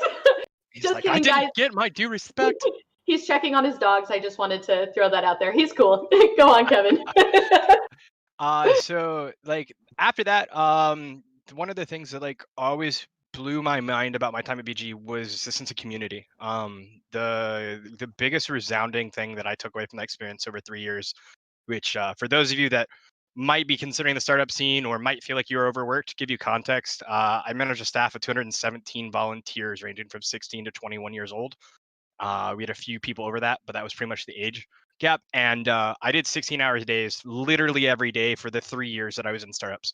I have actually pictures of running a live event on Christmas Day from my grandparents' living room because I told my family I couldn't not work. So Wow. it's a grind. It's fun, but it built up this sense of community and appreciation for human interaction that like I up to that point didn't really grasp the scope of, because it's one thing to like interact with people on a face-to-face level, even conventions, but having like a international community was just the concept of putting a home together for people blew my mind. And it was around that time I got asked if I wanted to help work with a nonprofit that a lot of you folks in the chat obviously know, called Stack Up. It's a military-based nonprofit that helps de-stress combat zones downrange for people that are deployed, as well as helps curtail some of the side effects and onset of PTSD through video games. So I had the huge pleasure working with a ton of vets there. Spent about 2 years working my way up to the chief operating officer, and then eventually for the last 6 months I was there, the chief development officer. Took a little bit of time off. Ended up working with about another 4 or 5 nonprofits. And the folks over, shout out to the people at One Up on Cancer, Charity Nerds, and the lovely Betty's Bombers, which is a more recent addition. And I'll probably chat with those folks later. But it gave me now an impression of not only can community be powerful, but the video game industry could be harnessed as a power for good versus, you know, the Mountain Dew chugging, Dorito eating, angry incel community that we're all known for. Right. So yeah, I did that for a couple years. Then spent a little time over the folks at Ghost Gaming, WeMaps esports team, and then just got done with a nice almost 2-year sprint with Tencent's advertising network Fanbyte. And here I am. Here you are, ready to roll. So sorry about that. My puppy was screaming bloody murder, and No worries. he needed to go outside. I told everyone that you were very offended by what Kevin was saying, and you got up and left forever. Yep. I told them you were mad because I didn't disclose our love child early on in my career. That too. Wow. That too. I know we promised that we'd wait till he was 18, but I think he has a right to know. No, he doesn't. Steve, you're not mine. That's amazing. So you obviously have like a very colorful history and past and like existence within gaming. That is really cool that you're so passionate across like so many mediums. So I guess like from someone from your perspective, I'd be really curious, and I asked Joel this earlier, who is like your role model or your idol within the industry? Ooh. And you don't have to say me because Joel didn't, so like don't feel pressure. It's a really tough one. I will say, and I would say this genuinely, I've had the immense pleasure working with so many amazing people. Thanks to the nonprofit stuff I've done and kind of an open door policy on social. I would say it's probably a really close tie between Ben Williams, who is one of the senior project managers for Xbox's special interest groups. They do like the LGBTQIA in gaming, women in gaming, Latinx in gaming. Those are all his programs that he oversees. Or probably Linda Carlson or Katie Postma. Those are two, if you are working in the community side of the industry, absolute legends. The early days of Disruptor being with the Game of Thrones games. Linda Carlson headed up like Mythic's community development, EverQuest. She was very well known for being a literal dwarf NRLL. They were my two moms when I first started off, giving my first job as a customer service rep using Zendesk of all things back in the day. Wow. God. Yeah, Wow. there's a throwback for those of us that have done that pain. Wow. Woo. That's Yeah. that happened. That was a time in our lives. Oh yeah. No, I don't. Cannot make me want a macro write ever again after that. I'll admit it. So we had our own proprietary software at the place I worked, and it worked off of Zendesk, and we had to handwrite all of the things. Oof. It was fun. Oof. I feel you. Yeah. Wait, do you guys have Mixer chat in your Twitch chat? Yes. Yeah, we have the bot that shoots it in, but I don't So- think it shoots out, right? Like you can't. No, it does. So This translates to all different streams. So we are multi-streaming to Twitch, Mixer, and YouTube at the same time, so that we can ensure that we are hitting all of the different audiences and educating as many people as possible. Wow. We want to touch them all, Kevin. All of them. Okay, I can understand that one. That makes sense then. Yeah. I'm no longer surprised anymore. Kevin brings out the weird puns in me. Only him. Literally only him. Yeah, I know. Yeah, I remember our chat this morning. They should make such expressive emojis if they didn't want people to use them like that. That's fair. That is fair. All I'm saying. You're not purple, Kevin. You're just not. Yeah, and your hand's not yellow. We covered this. I know. I could be yellow depending on how I move my camera contrast. We could make it a reality. Oh, okay. That's live streaming IRL. Let's go. Anyway, I have a gaming question for you, Kevin. Go for it. What you got? So obviously you've spoken about all the charity work and all the community management. I'd love to know, like, what are you personally playing right now? Ooh, so you guys actually get an answer for I think the first time in a couple of years. I will admittedly say the years and years of having to run all those tournaments for League burnt me out on games for a couple of years. It wasn't until I think in the last like 2-3 months since starting to do work with a new company I'm sure we'll chat about here in a bit, that I started playing again. And I think right now I've gotten dragged into Valorant, even though I am garbage at FPSs. It's like Fortnite, and everyone I tell them, like, I don't have enough Adderall or enough risks to do all of this. I mean, like, I do this, but I can't do all of this. Like, Bro. Can't. Bro. It's DPI. Set your DPI to 400 and leave it. That's have a half Minecraft, half Counter-Strike brain in order to play some of these games. It just doesn't work for me. But I will say a little brag moment here. For the first time ever in my life, I did hit plat in a Riot game. I do play TFT. I actually love the shit out of TFT. Yay. And I laugh because anyone that's known me back in the day would know that for someone that ran as many tournaments as I did, I'd never got out of gold in my entire life. So I was happy about it. That's awesome. Okay, so playing that, is there anything, and I know you probably don't have enough hours in the day to sit there and like watch someone stream, but do you have any streamers that you currently enjoy watching, or? You can say us, it's fine. You can say us. I actually was going to say you guys because I do watch y'all's show. Flattery will get you far with us. Very far. It's true. I've seen both of them after show hours, let's be honest. This is also true. Yeah. I'm gonna miss that 10-cent expense account. But anyway, yeah. Actually, there's a couple of people. I will admit, for the longest time, I was really, really bad about watching streamers. Just because I didn't play games for the longest time. But in the last probably 5 or 6 months, outside of the folks that I've watched on and off over the years, I've started picking up more people that I try and put on a side monitor and keep an eye on. And a lot of them have been people that are super community centric. So Tiger Lily is a really good example of one of the people that I like to watch. Really, really connected with the audience, has good engagement in chat, has awesome streamers that she collabs with, like our good mutual friend Robot Giggles, who is amazing as well. Yep. So that's one of those folks that I keep a good eye on.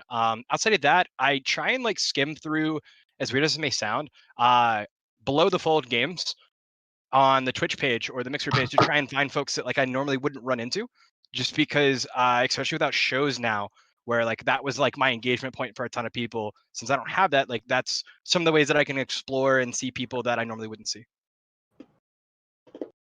I like it. I like it a lot.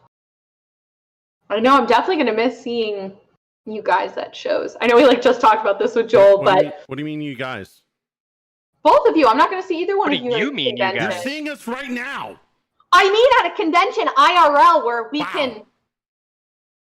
Anyway. Wow. This is my official role in every show I come on. It's like, hey, we have this really professional, concentrated format, and then Kevin shows up. And it all goes to shit. Boom. Kevin. Anyway, one more personal question before we move on, and I think this is possibly relevant for you, Kevin. What is your dream job and/or dream company? Sky's the limit. What do you want? I would say dream job. And actually, I think you might be one of the few people that knows this because a lot of folks don't ask this. I actually dream job for me is being a professor. I've always wanted to teach. I will admit I have not got the schooling for it. I've worked with a few programs that are developing esports management courses right now. Ideally, I've even done some guest lecturing at USC for some of their classes too. But I love working with people. I love educating the next generation. It's what's got me interested in nonprofits, community work, all of it. Probably won't ever do that unless someone wants to throw out an honorary role, which would be cool. But till then, I'll stop by friends' classes and teach their classes for them. Cough, cough. But other than that, company-wise, ooh, that's a tough one. Not to humble brag, but I mean, I've done Weedmap's esports team. I've now done sales for Tencent. I think probably, without naming a specific company just yet, I would say a role that would allow me to continue that engagement, to work with tons of passion projects like I do now, and not be stuck on the same thing every day, which I do currently have something I'm doing that's like that. But we can talk about that later. Hashtag I later. think that's awesome. Soon, TM? Soon? Oh, damn it, now I owe Blizzard 50 cents. Ugh. Oh no! Might be more with the quarantine going on. Oh, good lord, you might be right. You might be right. Rude. Let me move that $1 over on Venmo real quick. Yeah. CC trademark, yes. So, The worst part is I actually know one of their previous copyright and IP lawyers, and I'm sure if Matt, if you're watching right now, you're probably kicking me upside the head for improper use of that. So thanks. Appreciate wow. that. So Kevin, That's awesome. we asked this earlier to Joel, and the question is, because everyone has one, and you're watching when we asked it, and Oh, this is the nightmare question. yeah, what is your nightmare story? We have to have your night. Everyone has one or two that they think of immediately. I have 3 or 4 because events, it's a thing. But what is that one nightmare story that you have for us? And I know you have lots of stories, so give us a juicy one. Come on, Kevin, you got it in you. I believe in you. Does this need to be influencer based? Doesn't matter. Anything. Oh, anything. Could be a company, a brand, or an influencer. I'll do 2, but only because the first one's really quick and because everyone here will get a laugh out of it personally.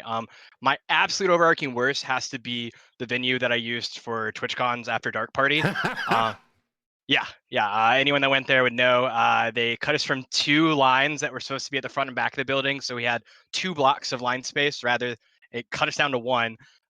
Security was not checking IDs or tickets at all, which was massively bad.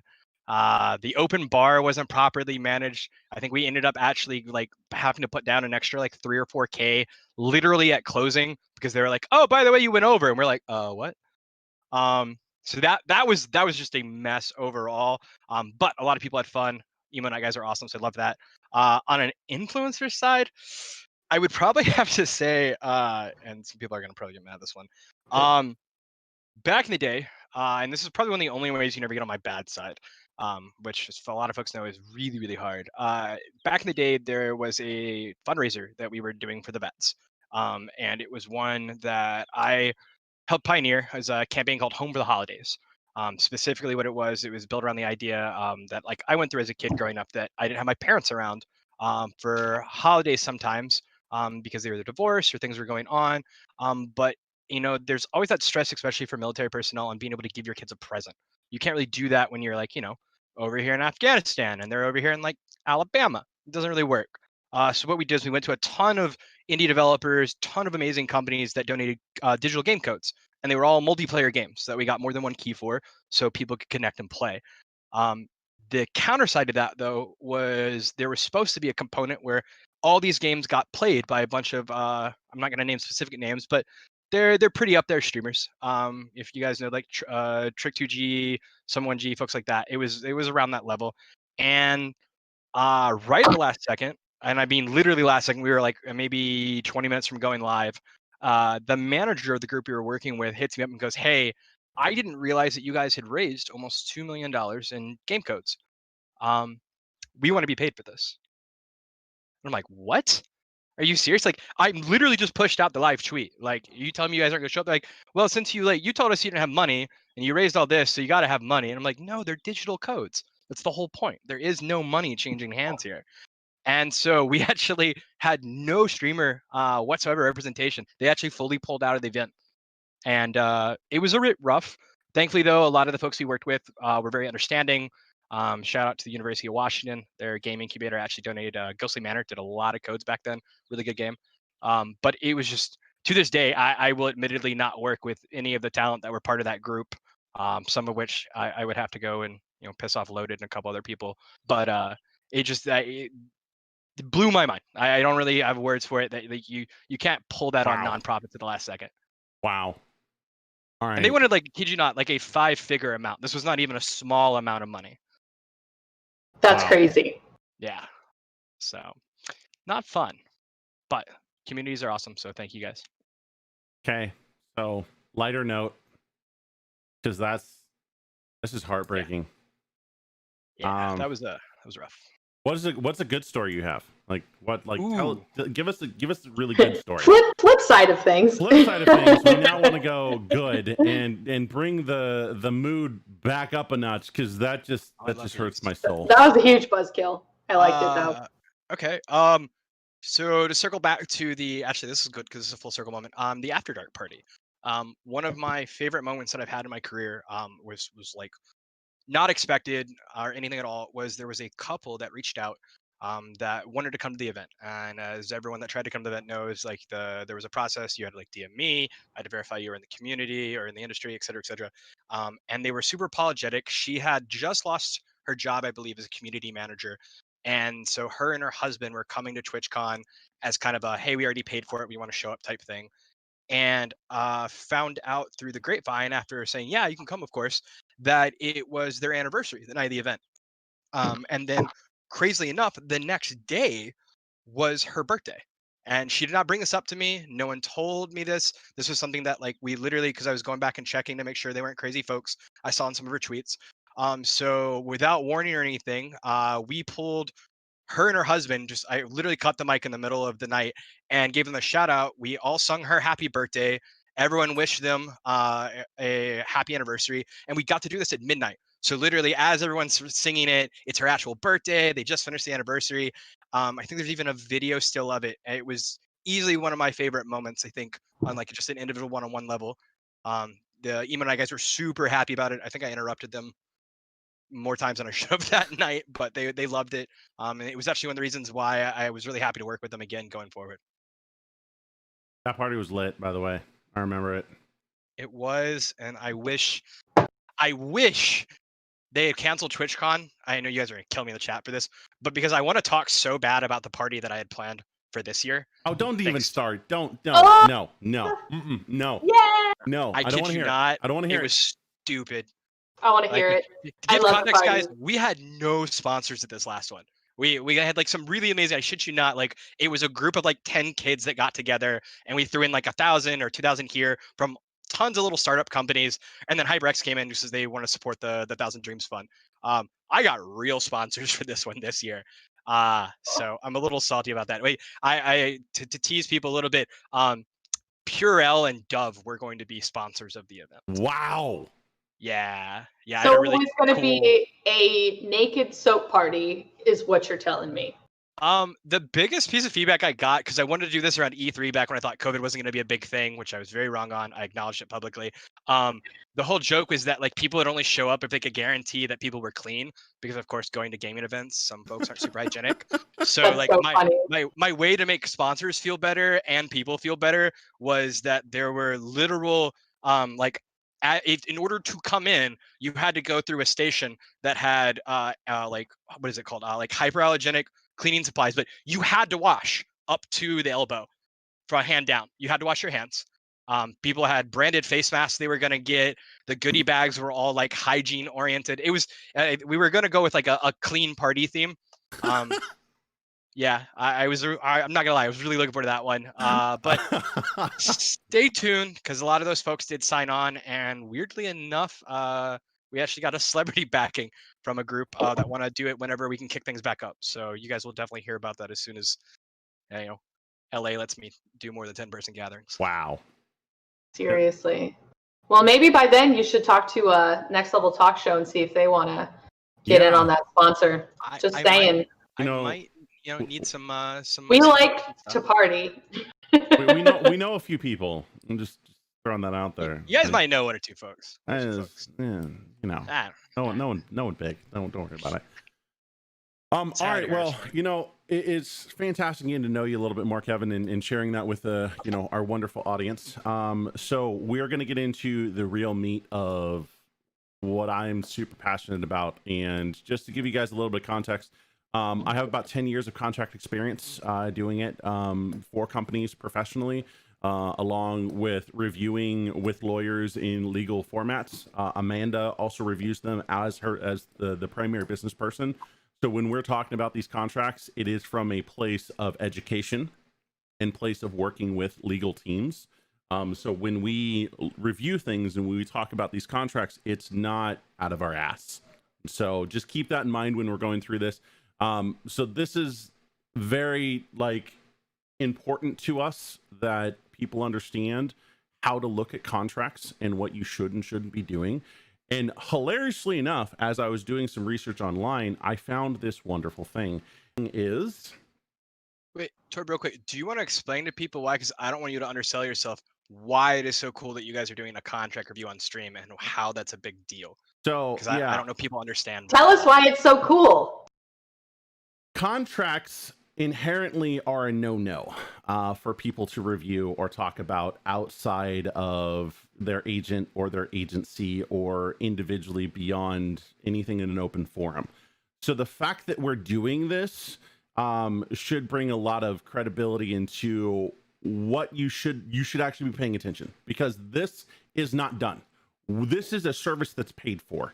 What we're about to do, what we're about to talk about, what we're about to present is a paid service that is typically thousands of dollars sometimes in order to do. And we are doing it because we want to educate the community. It is important that you understand that the things that we're about to talk about can change how you view yourself as a content creator, and what you do when you go to market with yourself, and how you can negotiate on your own behalf with companies, because a contract can make or break you. And I literally mean that, because if you sign a contract that has certain clauses in it, company could own you, period.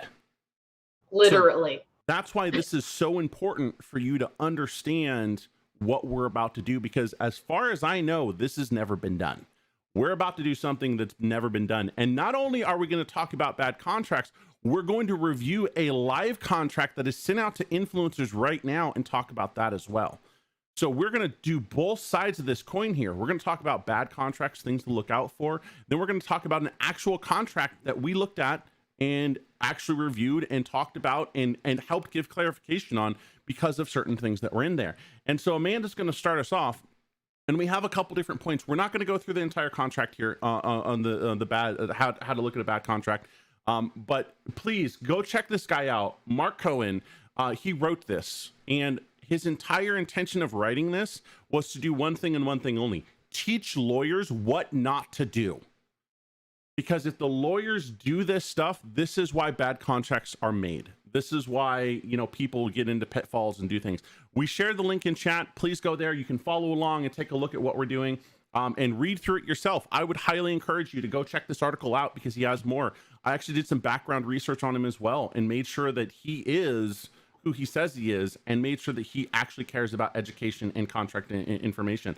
So a lot of the stuff in here is not going to make a lot of sense to a lot of people because he does talk about a lot of different terms. We're not going to go into the legalese. We're not, because legalese as in and of itself is nonsense, and that's the purpose of it. So Amanda's going to start us off, and what we're going to do, just so everyone can follow along, is we're going to go to number 5. And number 5, and I've marked these on the side, so if you need to, all you have to do is hit the numbers, and it will be able to take you right to that one. And she's going to start us off here, and we're going to walk through the different things that you need to be on the lookout for when you're looking at contracts yourself, and what's important to call out. And there's a lot of, like I said, there's a lot of information in here, so take your time. The best thing I can say about reviewing a contract is if you don't understand it, don't sign it. So Amanda, go ahead and start on number 5 for us. Okay, awesome. Just to kind of bounce off of what Torben said, I'm not going to be reading this to you. I've highlighted about 8 different sections throughout these 20 some odd sections that I think are the most important. And I will kind of go into and explain why. So number 5 being defining key terms. This is so incredibly important. Obviously, when you're in gaming, Blue Mike knows gaming terms the way I know gaming terms. But when you start working with non-endemic companies like Dove or other products that are not gaming specific, key terms are very important so that everyone is on the same page. When you're talking about a social post, what does that mean? For someone that doesn't understand Twitter, what does the social post mean? What are FTC guidelines? Like what does it mean to be in a partnership? So really defining every single key term is really important so that you're not on different pages. I actually had this come up recently a few weeks ago where the client was under the impression that this meant one thing when it really meant another, and there was just so much communication just lost in translation because it wasn't properly outlined. It'll save you a huge headache and a lot of contracts, I think. Like a misconception a lot of people don't realize is that like you can ask for red lines on a contract. Like, and you should. Like, I'll be honest, if you don't ask me for edits on a contract, or God help you, if I'm employing you and you don't come back to me with a counter offer for that employment, I will admit you will lose respect, in my opinion, just because that is what contracts are for. Mm-hmm. Also, specificity of T terms, like you just addressed, Amanda, like that. If something feels vague or general, ask for them to specify. You want, especially if you are being held accountable for a deliverable, for it to be a specific thing. So if it's social posting, ask for it to be labeled. Is it a tweet? Is it a Facebook share? What is it? So I want to read to you something that was a snippet from another contract. I'm not going to disclose any information on the company, but this is what it says. Company means all information, data, text, message, software, sound, music, video, photography, graphics, image, and tags that we incorporate into our services are ours. So that means, so everyone understands fully, if you signed this contract and you as an influencer acknowledge that they are allowed to now use all of those services, it means that you gave away your phone fully. It means you gave away your email. It means you gave away everything on your stream. It means you gave away all of your social media. It means you gave away all of your video rights. It means basically you gave your entire life to this company and you said it was okay. So not being able to define a term or a key piece of information is so critically important that if that was in there, I absolutely would 100% say, don't sign this for whatever reason. And because it's so vague on what that means, that's not defining anything. And that's the type of thing that you need to look out for, because if you don't understand it, do not sign it. And I'm going to say this over and over and over again, because that is the most important thing to take away from this. Lawyer's job is to be vague and to get as much from you in a contract as humanly possible without specifying. Your job is to nail them down to specifics. If you don't, you're only hurting yourself. Yes. And also, Torben, is that the contract I think that is? Yes. Oh God. Okay. Makes sense. So I'm literally not going to, like, there's a couple key things that I'm going to bring up and as we talk through here on different action items that are important for us to call out as far as like different information. Now we're going to move on to, I believe it was number 7, yep. Amanda? Yeah, using consistent terminology. This may sound really simple, but when I read contracts and you call this contract a contract, then you call it an agreement, then you call it a document, I'm confused and I don't understand if you're referring to something else. So if you constantly call it an agreement, call an agreement throughout, because if you then change it to document, I'm thinking there's an exhibit A or exhibit B. That's the document that I need to refer to. So it just cuts down a lot of confusion and lawyer costs, because for me, I review contracts for most of AMG's business. And if it's something that's confusing, I have to send it to my lawyer. And I don't want to have to do that.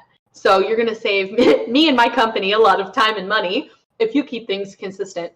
With our own contracts, we keep it consistent. Our lawyer made it. It's fantastic. Makes it easy. We rarely have red lines for our own contracts, which I appreciate. And I'm sure creators and companies that work with us appreciate that as well.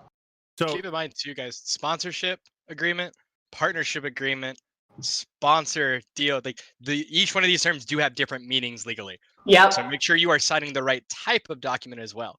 Correct. And in conjunction with that, if they're using misinformation as far as the terms in there, they could be talking about a completely separate document that they haven't disclosed and haven't given to you, that they then can use against you. Because if they say in the document, right, they can slide that in as an amendment and say this document, and then attach something or have something as part of an email chain of this 15 bajillion email chain, because I've seen it before. And then later on, they'll come back and say, oh yeah, we attached that to you. You already had that. Like, this is information we gave you. And we already called it out in the agreement and you signed it. Like, so their job is to mislead and make you do things you don't realize you're doing. And I'll so tell you again, now, like, I've seen it happen. Yeah. If you don't understand something, don't sign it. Don't ever sign something also where you don't see all the paperwork. Yeah. The amount of times I've had to catch friends that are like, oh yeah, they just sent me over the DocuSign with like the details and then that, and I'm reading through and I'm like, guys, this is a 47-page document. You only have 35 of the pages here. Where are these other pages? Like, I have watched someone get screwed out of a 6-figure settlement because they did not read that extra paperwork. And there was literally a line in there saying, by signing this, you agree that you are waiving the right to view the previous paperwork. And this actually leads us directly into our next one, which is number 10. Number 10, always number the paragraphs and the pages. I am not your mother. I am not there to go on an Easter egg hunt for paragraphs. It makes it so easy when reviewing contracts, redlining contracts, when you have paragraphs written out. So when creators have questions about a contract, they say, page 6, paragraph 11, boom, done. Instead, you're counting and going down. To me, that's very simple. It doesn't require a lot of explanation, but will save you a huge headache. Correct. And this is back to Kevin's point of, if it says a number at the bottom and those pages aren't there, ask for them. They are legally required to provide them to you, by the way. But if you sign something that has something that says that they do not, you are screwed. Just throwing that out there. Like, you can't go, oh, I didn't see it, because the judge is going to look at you and go, well, you said that you don't need to see it because of the signature. Sorry. Right. The law is not on your side. The law is to screw you over. The law is to uphold the contract that's in front of you. So you have to be smarter than that. Civil court, guys, is not about right or wrong. It's about who has the better argument and better worded paperwork. Yep. Just saying. 100%. And now we're going to move on to number 11. Also super straightforward. You have to specify the date, the time, and the place of performance. So obviously we're not talking about a live venue most of the time. A lot of the time these contracts are virtual. But when you're talking about the performance, so when we're contracting with Blue Mike, what we're saying is the performance will be here at this Twitch link, on Twitter at our Twitter link. We are specifying the exact places that the work will be done, when it's expected to be done, the frequency, etc. When you don't include this type of information, they can ask you to do anything, and because it's not specified, you are contracted to have to do that. Specify everything all the time. It should be very clear, very plain English. If the contract is not in clear, plain English that you can understand, don't sign it. And guys, keep in mind, this is actually twofold important, because I see a lot of people talking about this in the chat as well. Companies are not only out to make sure that they're covered, but the other thing you have to keep in mind is a lot of these guys use templatized documentation. So you can't even claim that that lawyer is trying to screw you over. There could have been something where they didn't read it, they used a template, and now even they don't know they screwed you over. So please read your docs. So, and I would say that is the case a lot of times that I see, is that it's either a template or a lawyer made them a document for a specific instance that is not directly replicatable to your instance. So things won't make sense because you're like, wait, I'm not doing a live stream, I'm doing a YouTube video or whatever it is. So you have to be aware that there will be things in there that don't make sense and you have to catch it. Otherwise, you owe them a live stream because the contract says it. So additionally with this, getting an outside opinion that is not legal counsel, someone who is a contract person who understands and can look at it from a layman's perspective and from a content perspective and everything else is good. And this is why we're going over this as well, because if you get a legal document back from your lawyer, his job is one thing and one thing only: to one, save the company money, and two, make money, right? So he is not going to allow someone to come in and change anything unless he approves it or they approve it, right? So you have to understand what your lawyer is writing. So if you're a company out there, make sure that you are fully understanding what your attorney or legal counsel is giving you. If you're not, you need to go back and have them explain it to you, because they could be screwing you over as well, and you don't even know it. A lot of times too, I've found that like asking someone to layman's terms to translate also lets them catch things that they normally don't catch, because these guys are used to looking at hundreds and hundreds of pages of documents every day. They're going to skim, they're going to look for the things that look familiar. But I've had numerous contracts where I've been sitting down and be like, hey guys, why is this in here? Like my favorite one is non-competes, and where the governing body is California. I laugh my ass off at that because you can't enforce those here. So I always ask, like, why is this in here? Half the time they're like, oh yeah, you're right. I guess we can get rid of this. Sure, yeah. So ask questions. I at a previous agency, who shall remain nameless, tried to say that I had signed a non-compete. Honey, I live in Los Angeles. That is impossible. I did not. Governing bodies are important on contracts, guys. Yep. Absolutely are. We are going to move on to number 17 now. Number 17. I absolutely love this one. This is so important. Talking about addressing dispute resolution. So what this means is when there are problems, how do you fix it? Are you going into mediation, arbitration, litigation? A lot of contracts I've seen require you to waive arbitration. This is not always in your best interest, so decide what makes the most sense for you. More specifically related to the gaming space, because that to me is like a very corporate, large-scale dispute resolution. But when a content creator doesn't fulfill their end of the contract, what are they owed? So a content creator does the video wrong, doesn't post a tweet correctly, doesn't represent the brand correctly. What is in the contract that the company can go and mitigate damages? Or on the flip side, if a content creator is not given everything from the brand that the brand promised, how are they able to resolve it? When you clearly outline this, it's so important. It's the difference between being paid the full amount for your work, being paid half, or being paid nothing. It's also worth noting that like the types of damages outlined in that section are very important too. I've seen some people think they were in a really good spot contract-wise, where they were at most going to pay out maybe like 10K, and then this nice little thing called punitive damages came in, and legal fees, and all of a sudden they actually got set with a little bit shy of a $500,000 settlement that they had to pay, and they didn't think anything about it because the whole time in their head risk assessment was 10K payout, I don't care. So yeah, but those things add up. Everything adds up. Yep. A lawyer's job again is to make money, so they're going to charge you for things like travel fees. They're going to charge you for transport fees. They're going to charge you for anything and everything they possibly can to get their hourly rate onto whatever it is. So that means that if it's not their core company, they're going to do everything they can to get fees from that person in order to mitigate their costs, which they don't really have because they're lawyers. Like, they're already getting paid. Something to keep an eye out in these kind of sections too. I've only seen it rarely, but it's generally in the really scummy contracts, is make sure, especially if you're having someone make this doc for you, that they do not list themselves as the required attorney to handle these situations. I've only seen this happen 3 times, and every single time the person who did it wrote a very sloppy contract that caused problems down the road, knowing they were going to be the legal counsel required to deal with the arbitration. Yep. And made stupid money off of it. It actually talks about that in this document. It specifically calls that out in here. So I would encourage everyone to go through and read this, like really read this. Yeah, we only have a few more to go through. Again, just like ones we wanted to highlight, but definitely read through the whole thing. We're going to switch on to number 22. Do not copy and paste from the internet. Please don't do it. it doesn't make any sense for your contract. It will not, I promise you. It's very obvious. The language is different. And that's when you can go back to when a document talks about this document, an agreement. It's likely someone copy and pasted a bunch of things they thought were relevant together that actually makes zero sense when put together. There's actually a legal, the same way there is a service that checks essays of college students for plagiarism.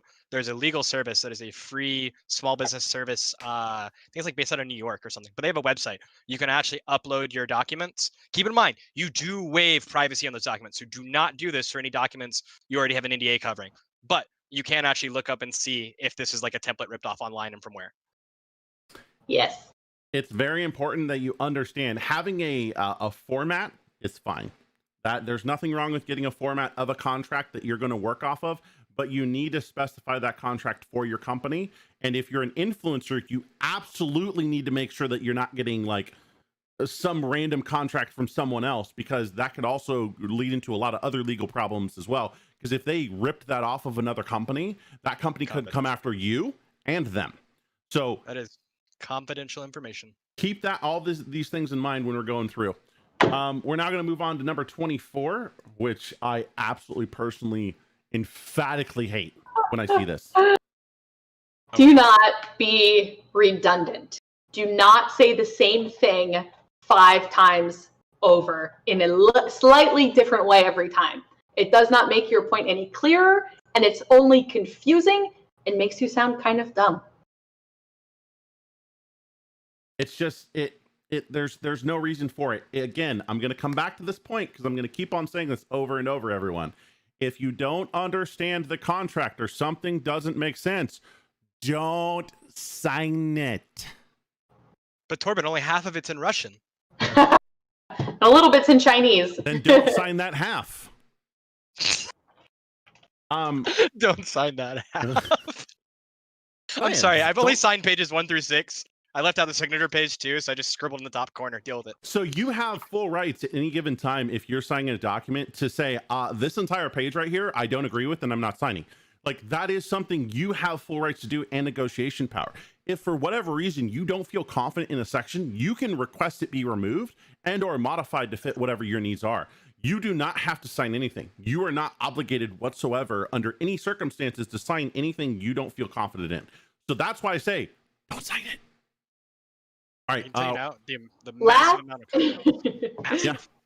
So let's last move on to but not 25. least, number 25. This is my favorite and one of the most relevant for me. When we're in a competitive landscape like we are here in gaming, people are trying to pull you from, if you're with G Fuel, some Monster wants you. If you're with Red Bull, someone else wants you, and you're constantly trying to see, can I get out of this contract? How long am I held?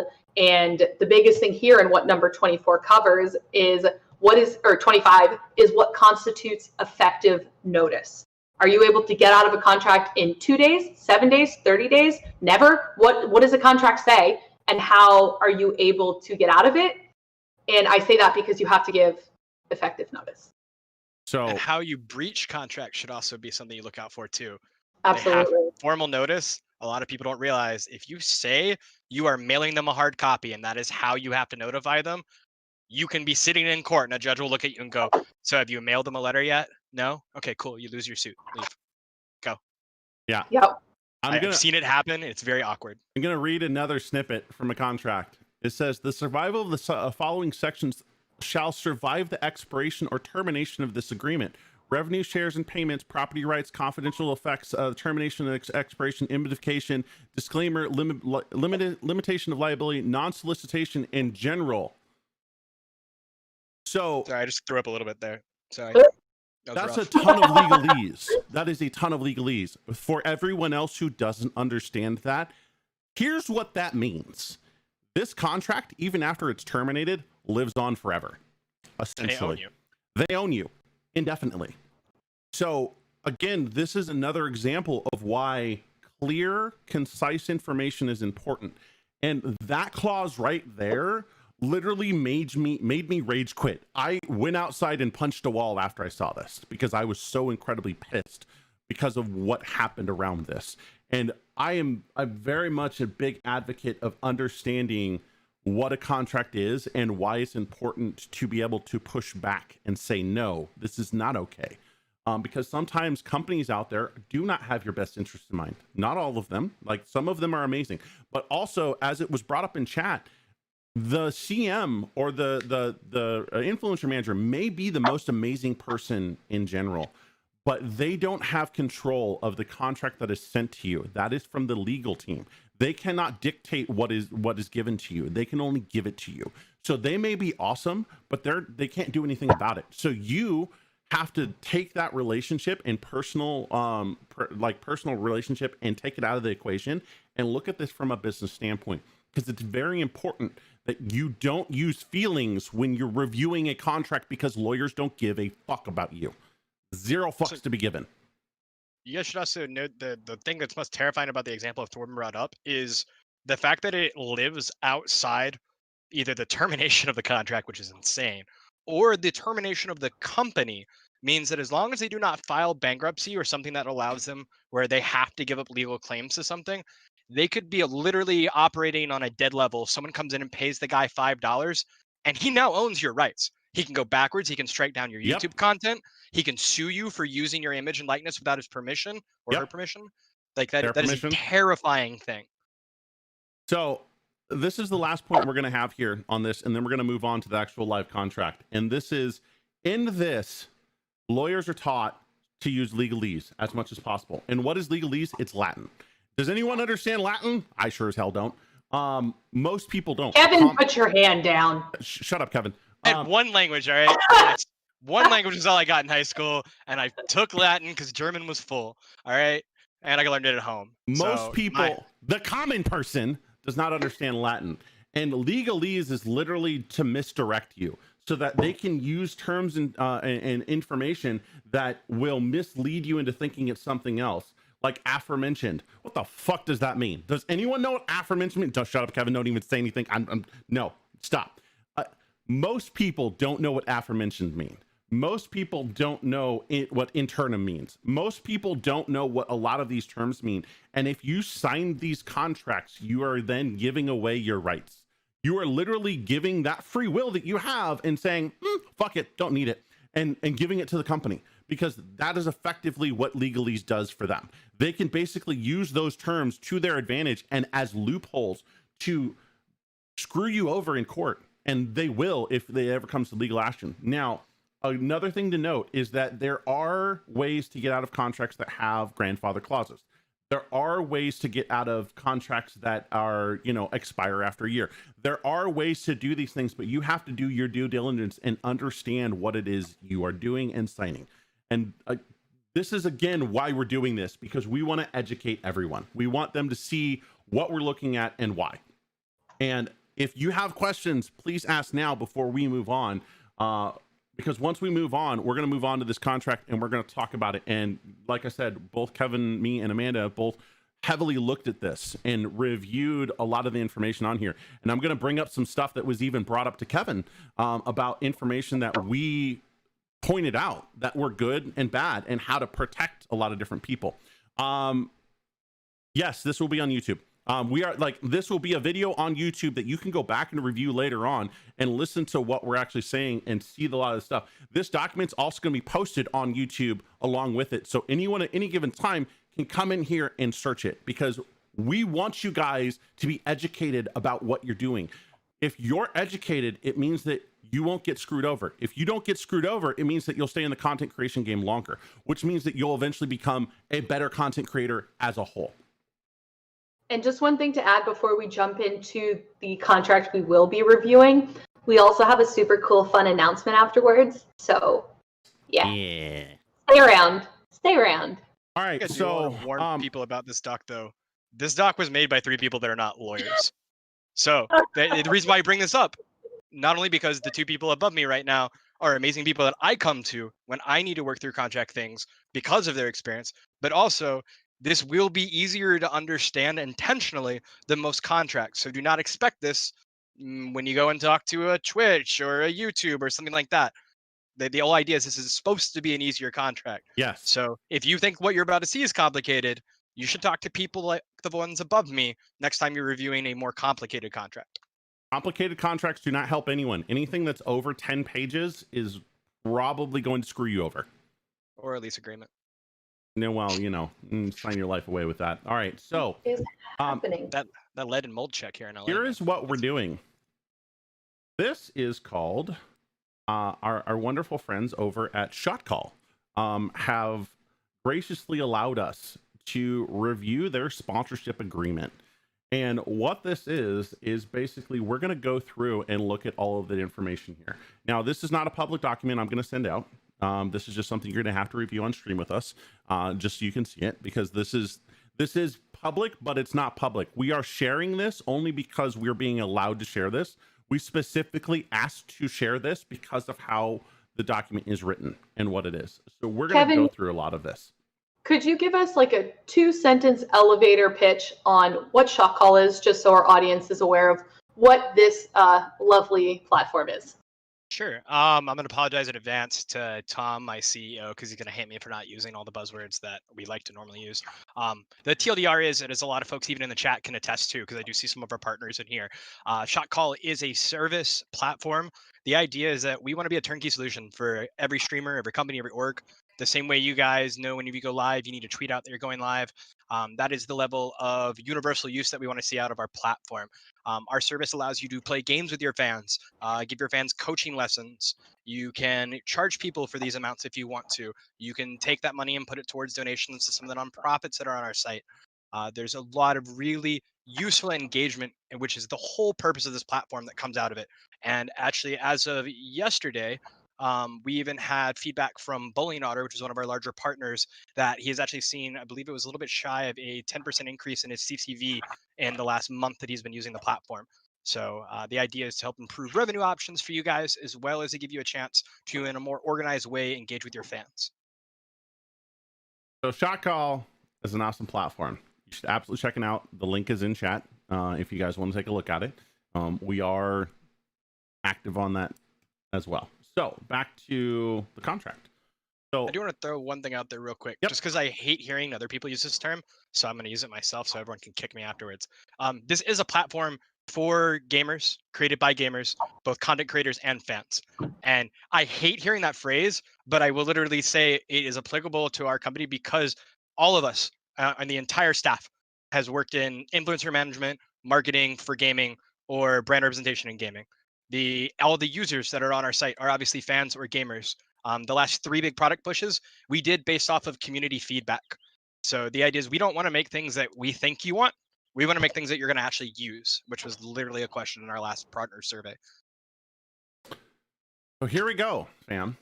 First and foremost, as we enter this agreement, the first thing that we see is a very clear start date.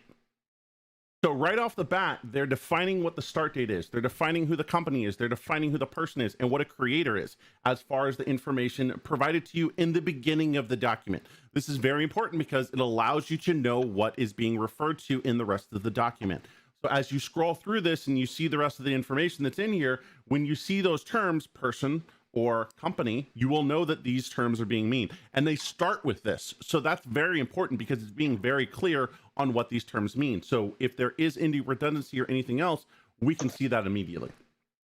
In addition, they immediately start off by defining what a session is, by defining what a profile is, by defining what their services provide, and why it's important that you know this information, along with information and examples of every different thing that's in there. So you'll have a lot of this information from the get-go, being able to understand right from the start what you're looking at and what these terms mean. So when they refer to them in the rest of the document, you know what a profile is, you know what a session is. You can scroll right back to the top and be able to see it immediately. This is why this is a good contract, because it's defining terms ahead of time before we even get into anything.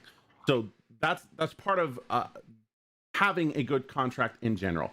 We also have terms of sponsorship period, where it's the effective date.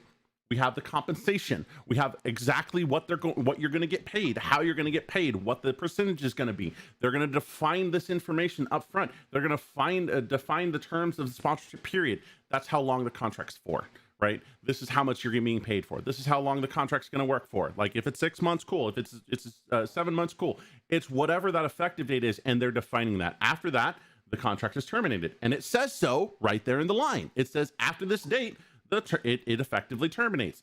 That is very clear information. This is what we're talking about as far as being clear and being concise about what it is that you're looking at from a contract perspective. Next, we're going to look at compensation. It's going to go into more greater detail, what a sponsorship fee is, how they pay out. You know, the company agrees to do X. Here's what they're not willing to do. And they're not using a lot of this legalese information. They're actually using a lot of very clear, understandable words. There's a couple in here that are a little iffy, but again, if you don't understand it, don't sign it. Feel free to ask us questions too on that one. Like I will admit there is some legalese, quote unquote, or extra padded wording that we did have to include, not because we wanted to, but because lawyers actually told us in order to protect ourselves and the content creators, we had to put that in there because there are some legal terms that do specify or quantify what the following statement means. And without them, they don't carry the same weight legally. So what he's talking about are things like this: notwithstanding and foregoing, right? These are two legalese words that are used very commonly.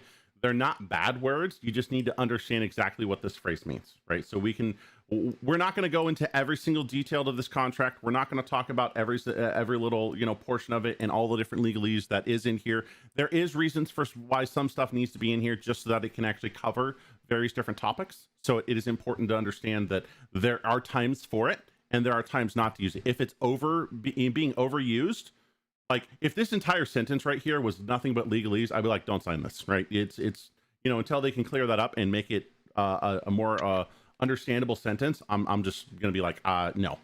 So just keep that in mind. Like there are some uses for it and reasons for it. Next, we have the content, services, and obligations. This tells you specifically what you are responsible for and lays it out in such great detail that you can see what you need to do and how you need to do it, and calls out action items. This is important. If this does not exist in a contract, you need to have it exist, because this tells you specifically what you are responsible for as the creator. Going back to the bad contracts, if it's not defined what you're responsible for, they can ask you to do anything and everything. So as Amanda's example, if we didn't get specification here, they could say, oh, you have to stream 17 times in the month, and you have to give our logo this, and you have to tweet 17 billion times. Oh, because we didn't tell you, that's not our fault. You just have to do it anyways. Here, they're defining all of this information. I'd also suggest, if you guys are getting contracts with these, look for specific terms that narrow down scope. Like B right now says creators should dedicate a space on their primary content creation platform. We did that specific term because we don't want to dedicate or dictate where you're doing. If you want to move over to Twitch because you're a Mixer partner, cool. This was something that generally companies will actually nail you down on, that we left general in order to provide the creators, yourselves out there, the ability to still move fluidly without having to follow a bunch of really over the top stuff.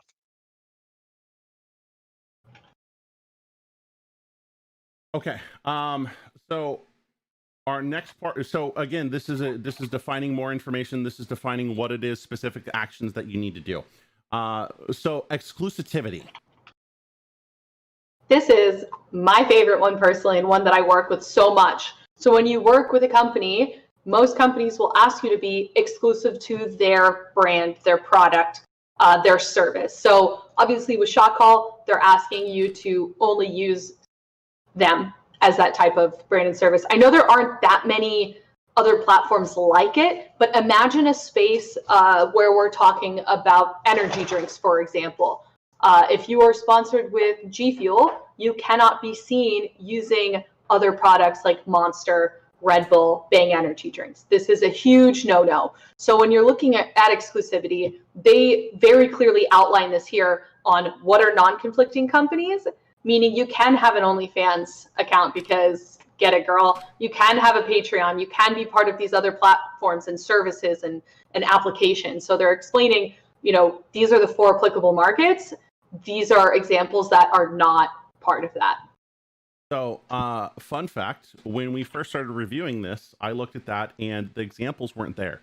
And it just simply said applications, marketplace, platforms, and software. And I called Kevin. I said, Kevin, The reason why this is bad is because if you don't give examples of things that are non-conflicting, you basically own that person and all of the software. I can't stream on, I can't use OBS now because that's software. I can't use Streamlabs. I can't use, there's a number of things. I can't use Windows because I'm locked down to you.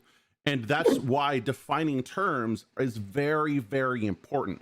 So he went through and added in these different things of what is not competing with us, and they're defining this because their application and their marketplace is all those different platforms, and all they're asking you to do is make sure that you're not using a competitor at the same time, right? That's what this is. But if you don't understand that, and that's what the intention is, and I know that that's not what the intention was, that it needs to be defined. And so you have full rights to push back and say, hey, I don't understand this. Please explain it to me, right? I want to make sure that I fully understand what you mean by these terms and get it in writing. Everything should be in writing. If it's not in writing, it needs to be in writing, because that's the only way that you can be held up in court, period. If you don't have it in writing from the company, you're screwed.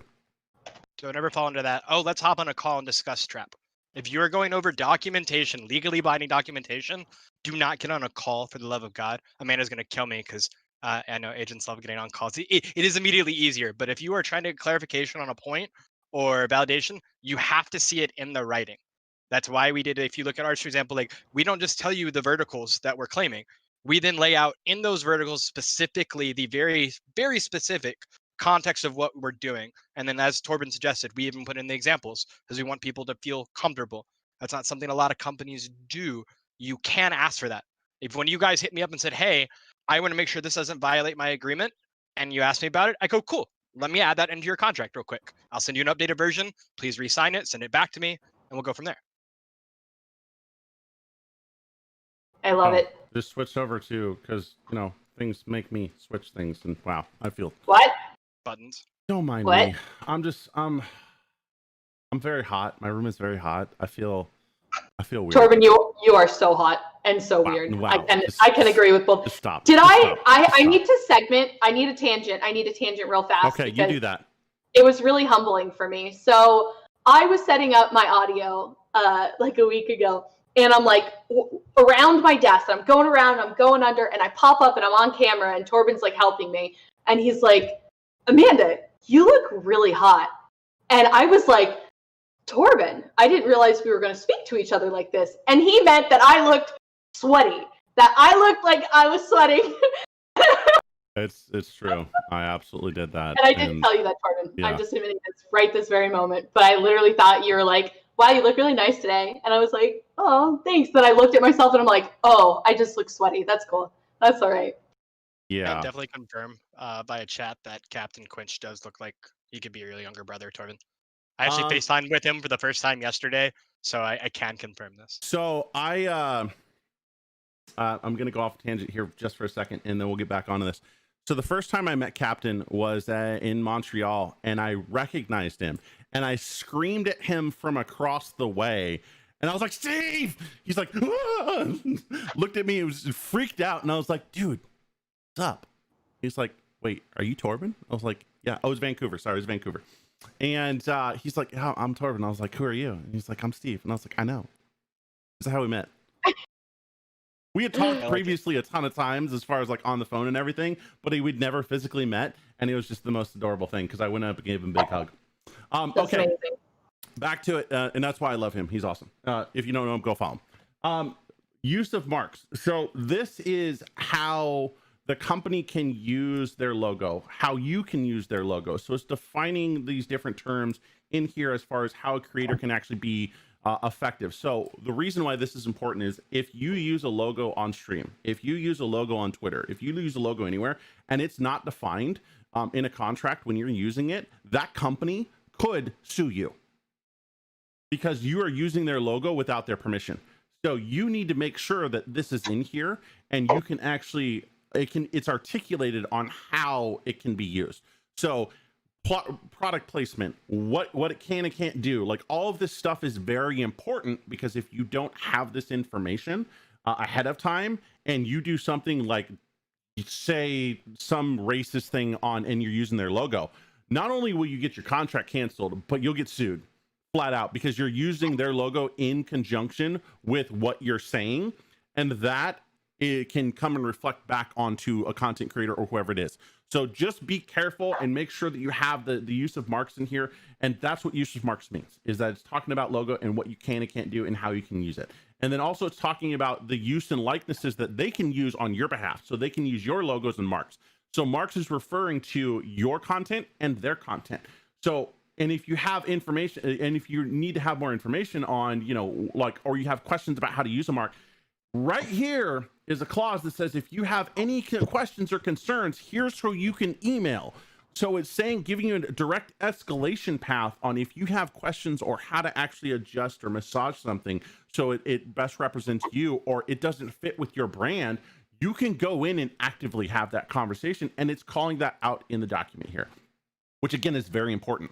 Because I would be the person you're talking to, by the way, yeah, in case anyone wants to put a face to that. That is not just a empty inbox where people look at it occasionally. I get directly forwarded emails from that. So please don't hesitate to reach out if you have questions. I do want to highlight one part in there, Torben, because I love that we have this in there because I don't see it often. Guys, look for quantifiers for not only who owns the material that's made using your marks, but also where. Like if you look at ours in B, it actually specifically states that anything that we make using your likeness, even if I say put out a social media campaign on Twitter that your likeness is in, you still own that. And why that's important is that gives you agency and legal right to notify us, and we have to take it down. You also won't run into a lot of the call me daddy stuff that's going on right now, where people are arguing over who owns what. This makes sure that you guys know from the gate, we don't own anything. We are using things with your permission, and you can revoke that permission when you see fit for a reasonable cause. If it doesn't fit within your brand, and you have that full right to do so because you own your content. Yes, you're being sponsored, but you own your content. And that is a distinguishing factor here that is very important. So thank you for calling that out, Kevin. Yep, I also like, and this, I do want to highlight this part because this is actually specific feedback we got from Amanda and Torben. It does say you can request the removal of single creator mark use for purposes of brand integrity concerns. This was a very specific term that was used because a lot of times you will get restricted to hardcore, insanely granular use cases where you can actually revoke permission. This literally says, I don't care what it is. I don't care what you did. It makes me feel uncomfortable. Please take it down. Right. So why that's important is if, say, for instance, Shot Call goes in and tweets out, hey, we just got this new fashion awesome thing that is from Timbuktu, and here's what it looks like. Oh, by the way, this content creator is using it with us. And you're like, wait a second, I didn't authorize that. That doesn't fit within my brand. I don't like that. That makes me feel really bad. Why did they tag me in that? I'm not okay with this. And if you have that reaction, you can go to them and say, hey, you know what? I don't want to be part of this. And you have that full right to do that because that's why that's in there. And the reason why I asked Kevin to add that in was for that exact reason. Because if they have something that happens with another creator and for whatever reason they're tagged, they're like, and they can't get behind it, you can ask for it to be removed. And that's important because you don't support that.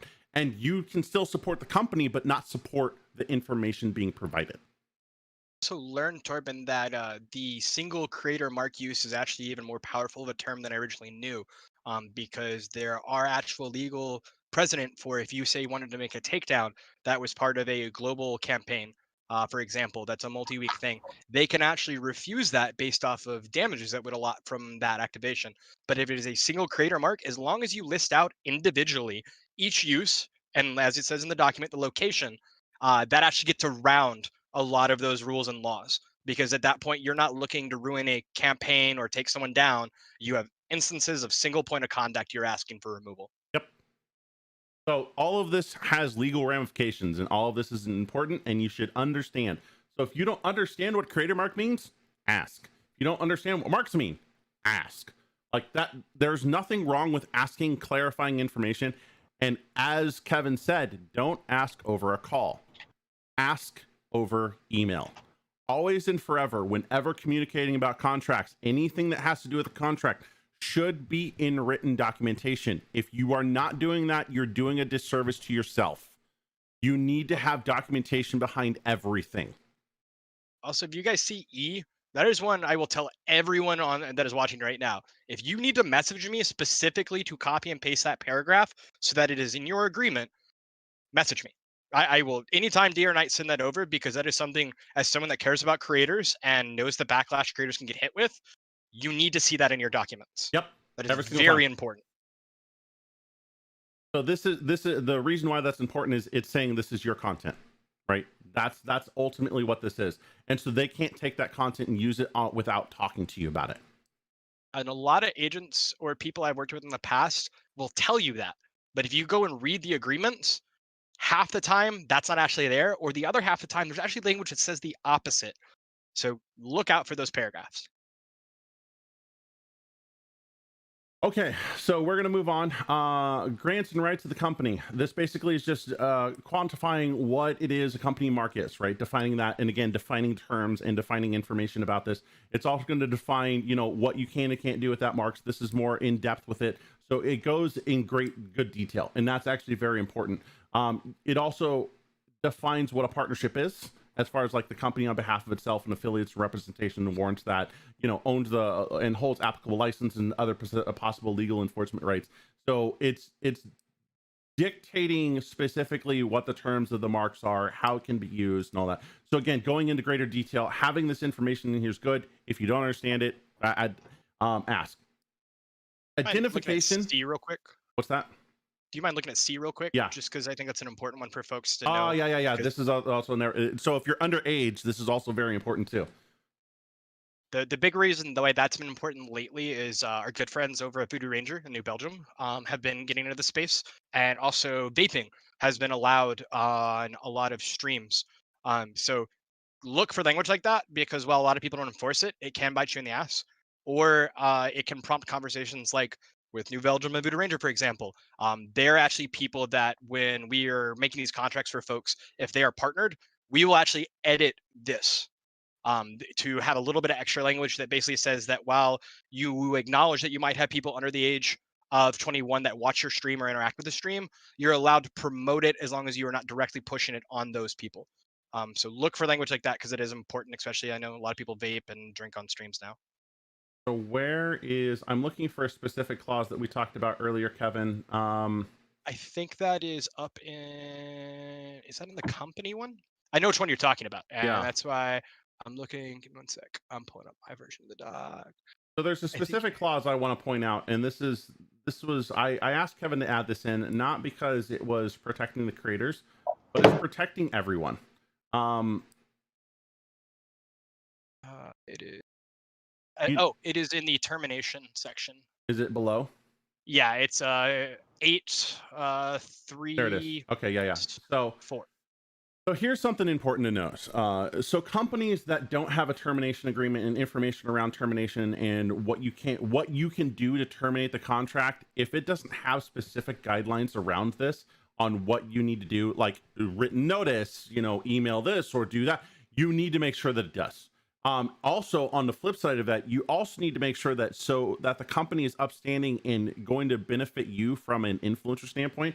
It has things in termination clauses such as this, where it's specifically talking about harassment. It's specifically talking about if someone does these types of things, their contract will be terminated. Why is this important?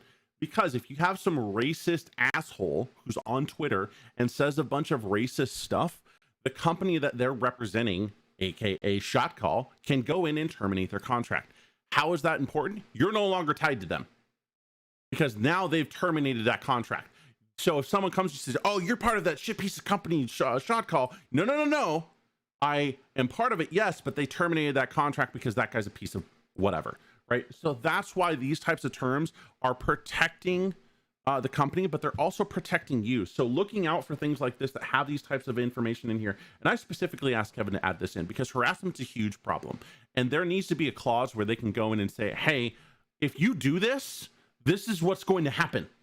And there needs to be direct confrontation and reaction to toxic people in the environment. And having toxic creators is not good. It doesn't help anyone. Being toxic doesn't help anyone, no matter what it is. So having this in an agreement is fantastic because it not only protects the company, but it protects the other creators who could have fallout because of that creator who did that. And I can tell you guys now, and this will kick me later because as an officer of the company, this is kind of binding. But that clause was a very welcome addition to our contract because in the end of the day, not every creator is going to be a partner. We acknowledge that. But those that do, we want to make sure follow the same core philosophy that we do, which is making a welcoming and opening environment for fans to engage with influencers. So if you are out on Twitter, and let the pitchfork start here, and are one of those people that intentionally causes drama for clicks, I may not see it, our staff may not see it, but if you're a partner of ours and it gets reported, I will terminate your contract and ban you off the platform in a heartbeat. There's a lot of free speech areas. I respect everyone's rights, but this is in our agreement that you are signing as a legally binding contract. So there's no political motivation. There is no feel good. There's no white knight. None of this nonsense. It is just a universal lack of tolerance for negativity and harassment online. That's not our company philosophy. It's not what we're doing this for. It shouldn't be what you guys have to go through. Yes, Amanda, we absolutely should link the Discord server. Guys, if you're not in the Discord, Sorry. you absolutely should be in the Discord. It is Can one of our mods please link it? And we are also coming up on our time, so we're gonna have to cut this short a little bit, unfortunately, because we are over time right now. We were supposed to end at 12, but we really wanted to get this information out. So the long and short of this is that this agreement is good, right? Why is this good? Because it defines terms. It defines information that is very important. It has survival and representation contingencies. It has various different amendments that you can write in. It has dispute resolutions. Everything that you're going to want to see. It also has legal fees and what that actually means. So it goes through and really talks about what it is that you're going to be signing, and so that you fully understand it. And this is written in such a way that most people should be able to understand it when they're reading it. And I encourage everyone at all times to read very carefully through contracts prior to signing them. If you do not, you are doing yourself a disservice. With that being said, and I think I've kind of leaked it earlier on accident, we're going to switch back, and Amanda has an announcement for us. One sec, real quick before we switch. No, too late. We're gone. Ah! What do you want? What do you want, Kevin? I was just going to say, the one thing that I want everyone to know, because I'm not 100% sure we covered this, this is not just a random contract. This is actually the template we use for our partners. So you guys have not seen some random thing we put together for the show. This is not something we've pulled off the internet. This was literally what, if you signed up as a partner today, you would get from me requesting a signature on. So yes, that is good clarification. That's what that is. That being said, you have an announcement that I already added to the channel and is below, and Amanda has something to say because we're about to link the server. I'm gonna go get the server link while Amanda talks about what we're doing and why. So super excited. So cool to announce that we are actually partnering with ShotCall. We have known about them, of them, demoed the product, seen the product, felt the product, touched it in the virtual sense over the last 6+ months. So we're super excited to be able to partner with them. And what that means is a few things. One, we just reviewed the contract. Torb and I are super insistent on never asking creators to sign something that we do not think is good for them. So we are giving our stamp of approval. This will mean more in the coming months for sure as we grow, but we are giving our stamp of approval on this contract. ShotCall is not going to screw you over if you sign this. Two, what that means is while we're going through our analysis and helping people grow, so on our normal channel when we review and have content creators on, we will likely be recommending ShotCall for the relevant people. So obviously we're not going to just plug it in mindlessly, but we've identified this platform as a really great performance enhancer, monetization enhancer for content creators. So as you're growing, you could start to monetize even if you don't think you're ready to monetize yet. ShotCall is an awesome tool. And we will also have a demo on in the next coming weeks. I don't know exactly when, but one of the ShotCall team members will be on. And why this is relevant to Kevin's segment is, Kevin, what is your position there? I can't remember. I'm the chief strategy officer. So everything, I lead up the business development and corporate partnerships team, as well as the influencer department. Basically, if it's not tech related, that falls under my team's purview. And that's why it's relevant. And that's why that's yet another reason why Kevin is relevant. So I appreciate it. Party! With that being said, Kevin, thank you so much for being on. You are a phenomenal person. We love you nonstop. And I'm tired. I'm tired. I am hot. This has been an amazing show. So hot. Wow, stop. So hot. You guys are just dripping Just right now. so happy to be able to have shared this information with the community and be able to continue sharing this with the community, because it's a very important thing to understand. We will be posting it on YouTube, so you guys will be able to see it later. Go check it out over there. Otherwise, guys, thank you very much for being here. Thanks for hanging out with us today and listening to all of our crazy shenanigans. Again, thank you, Kevin, for being here. Amanda, as always, see you guys all next week. Say bye, guys. Bye. Have a good one.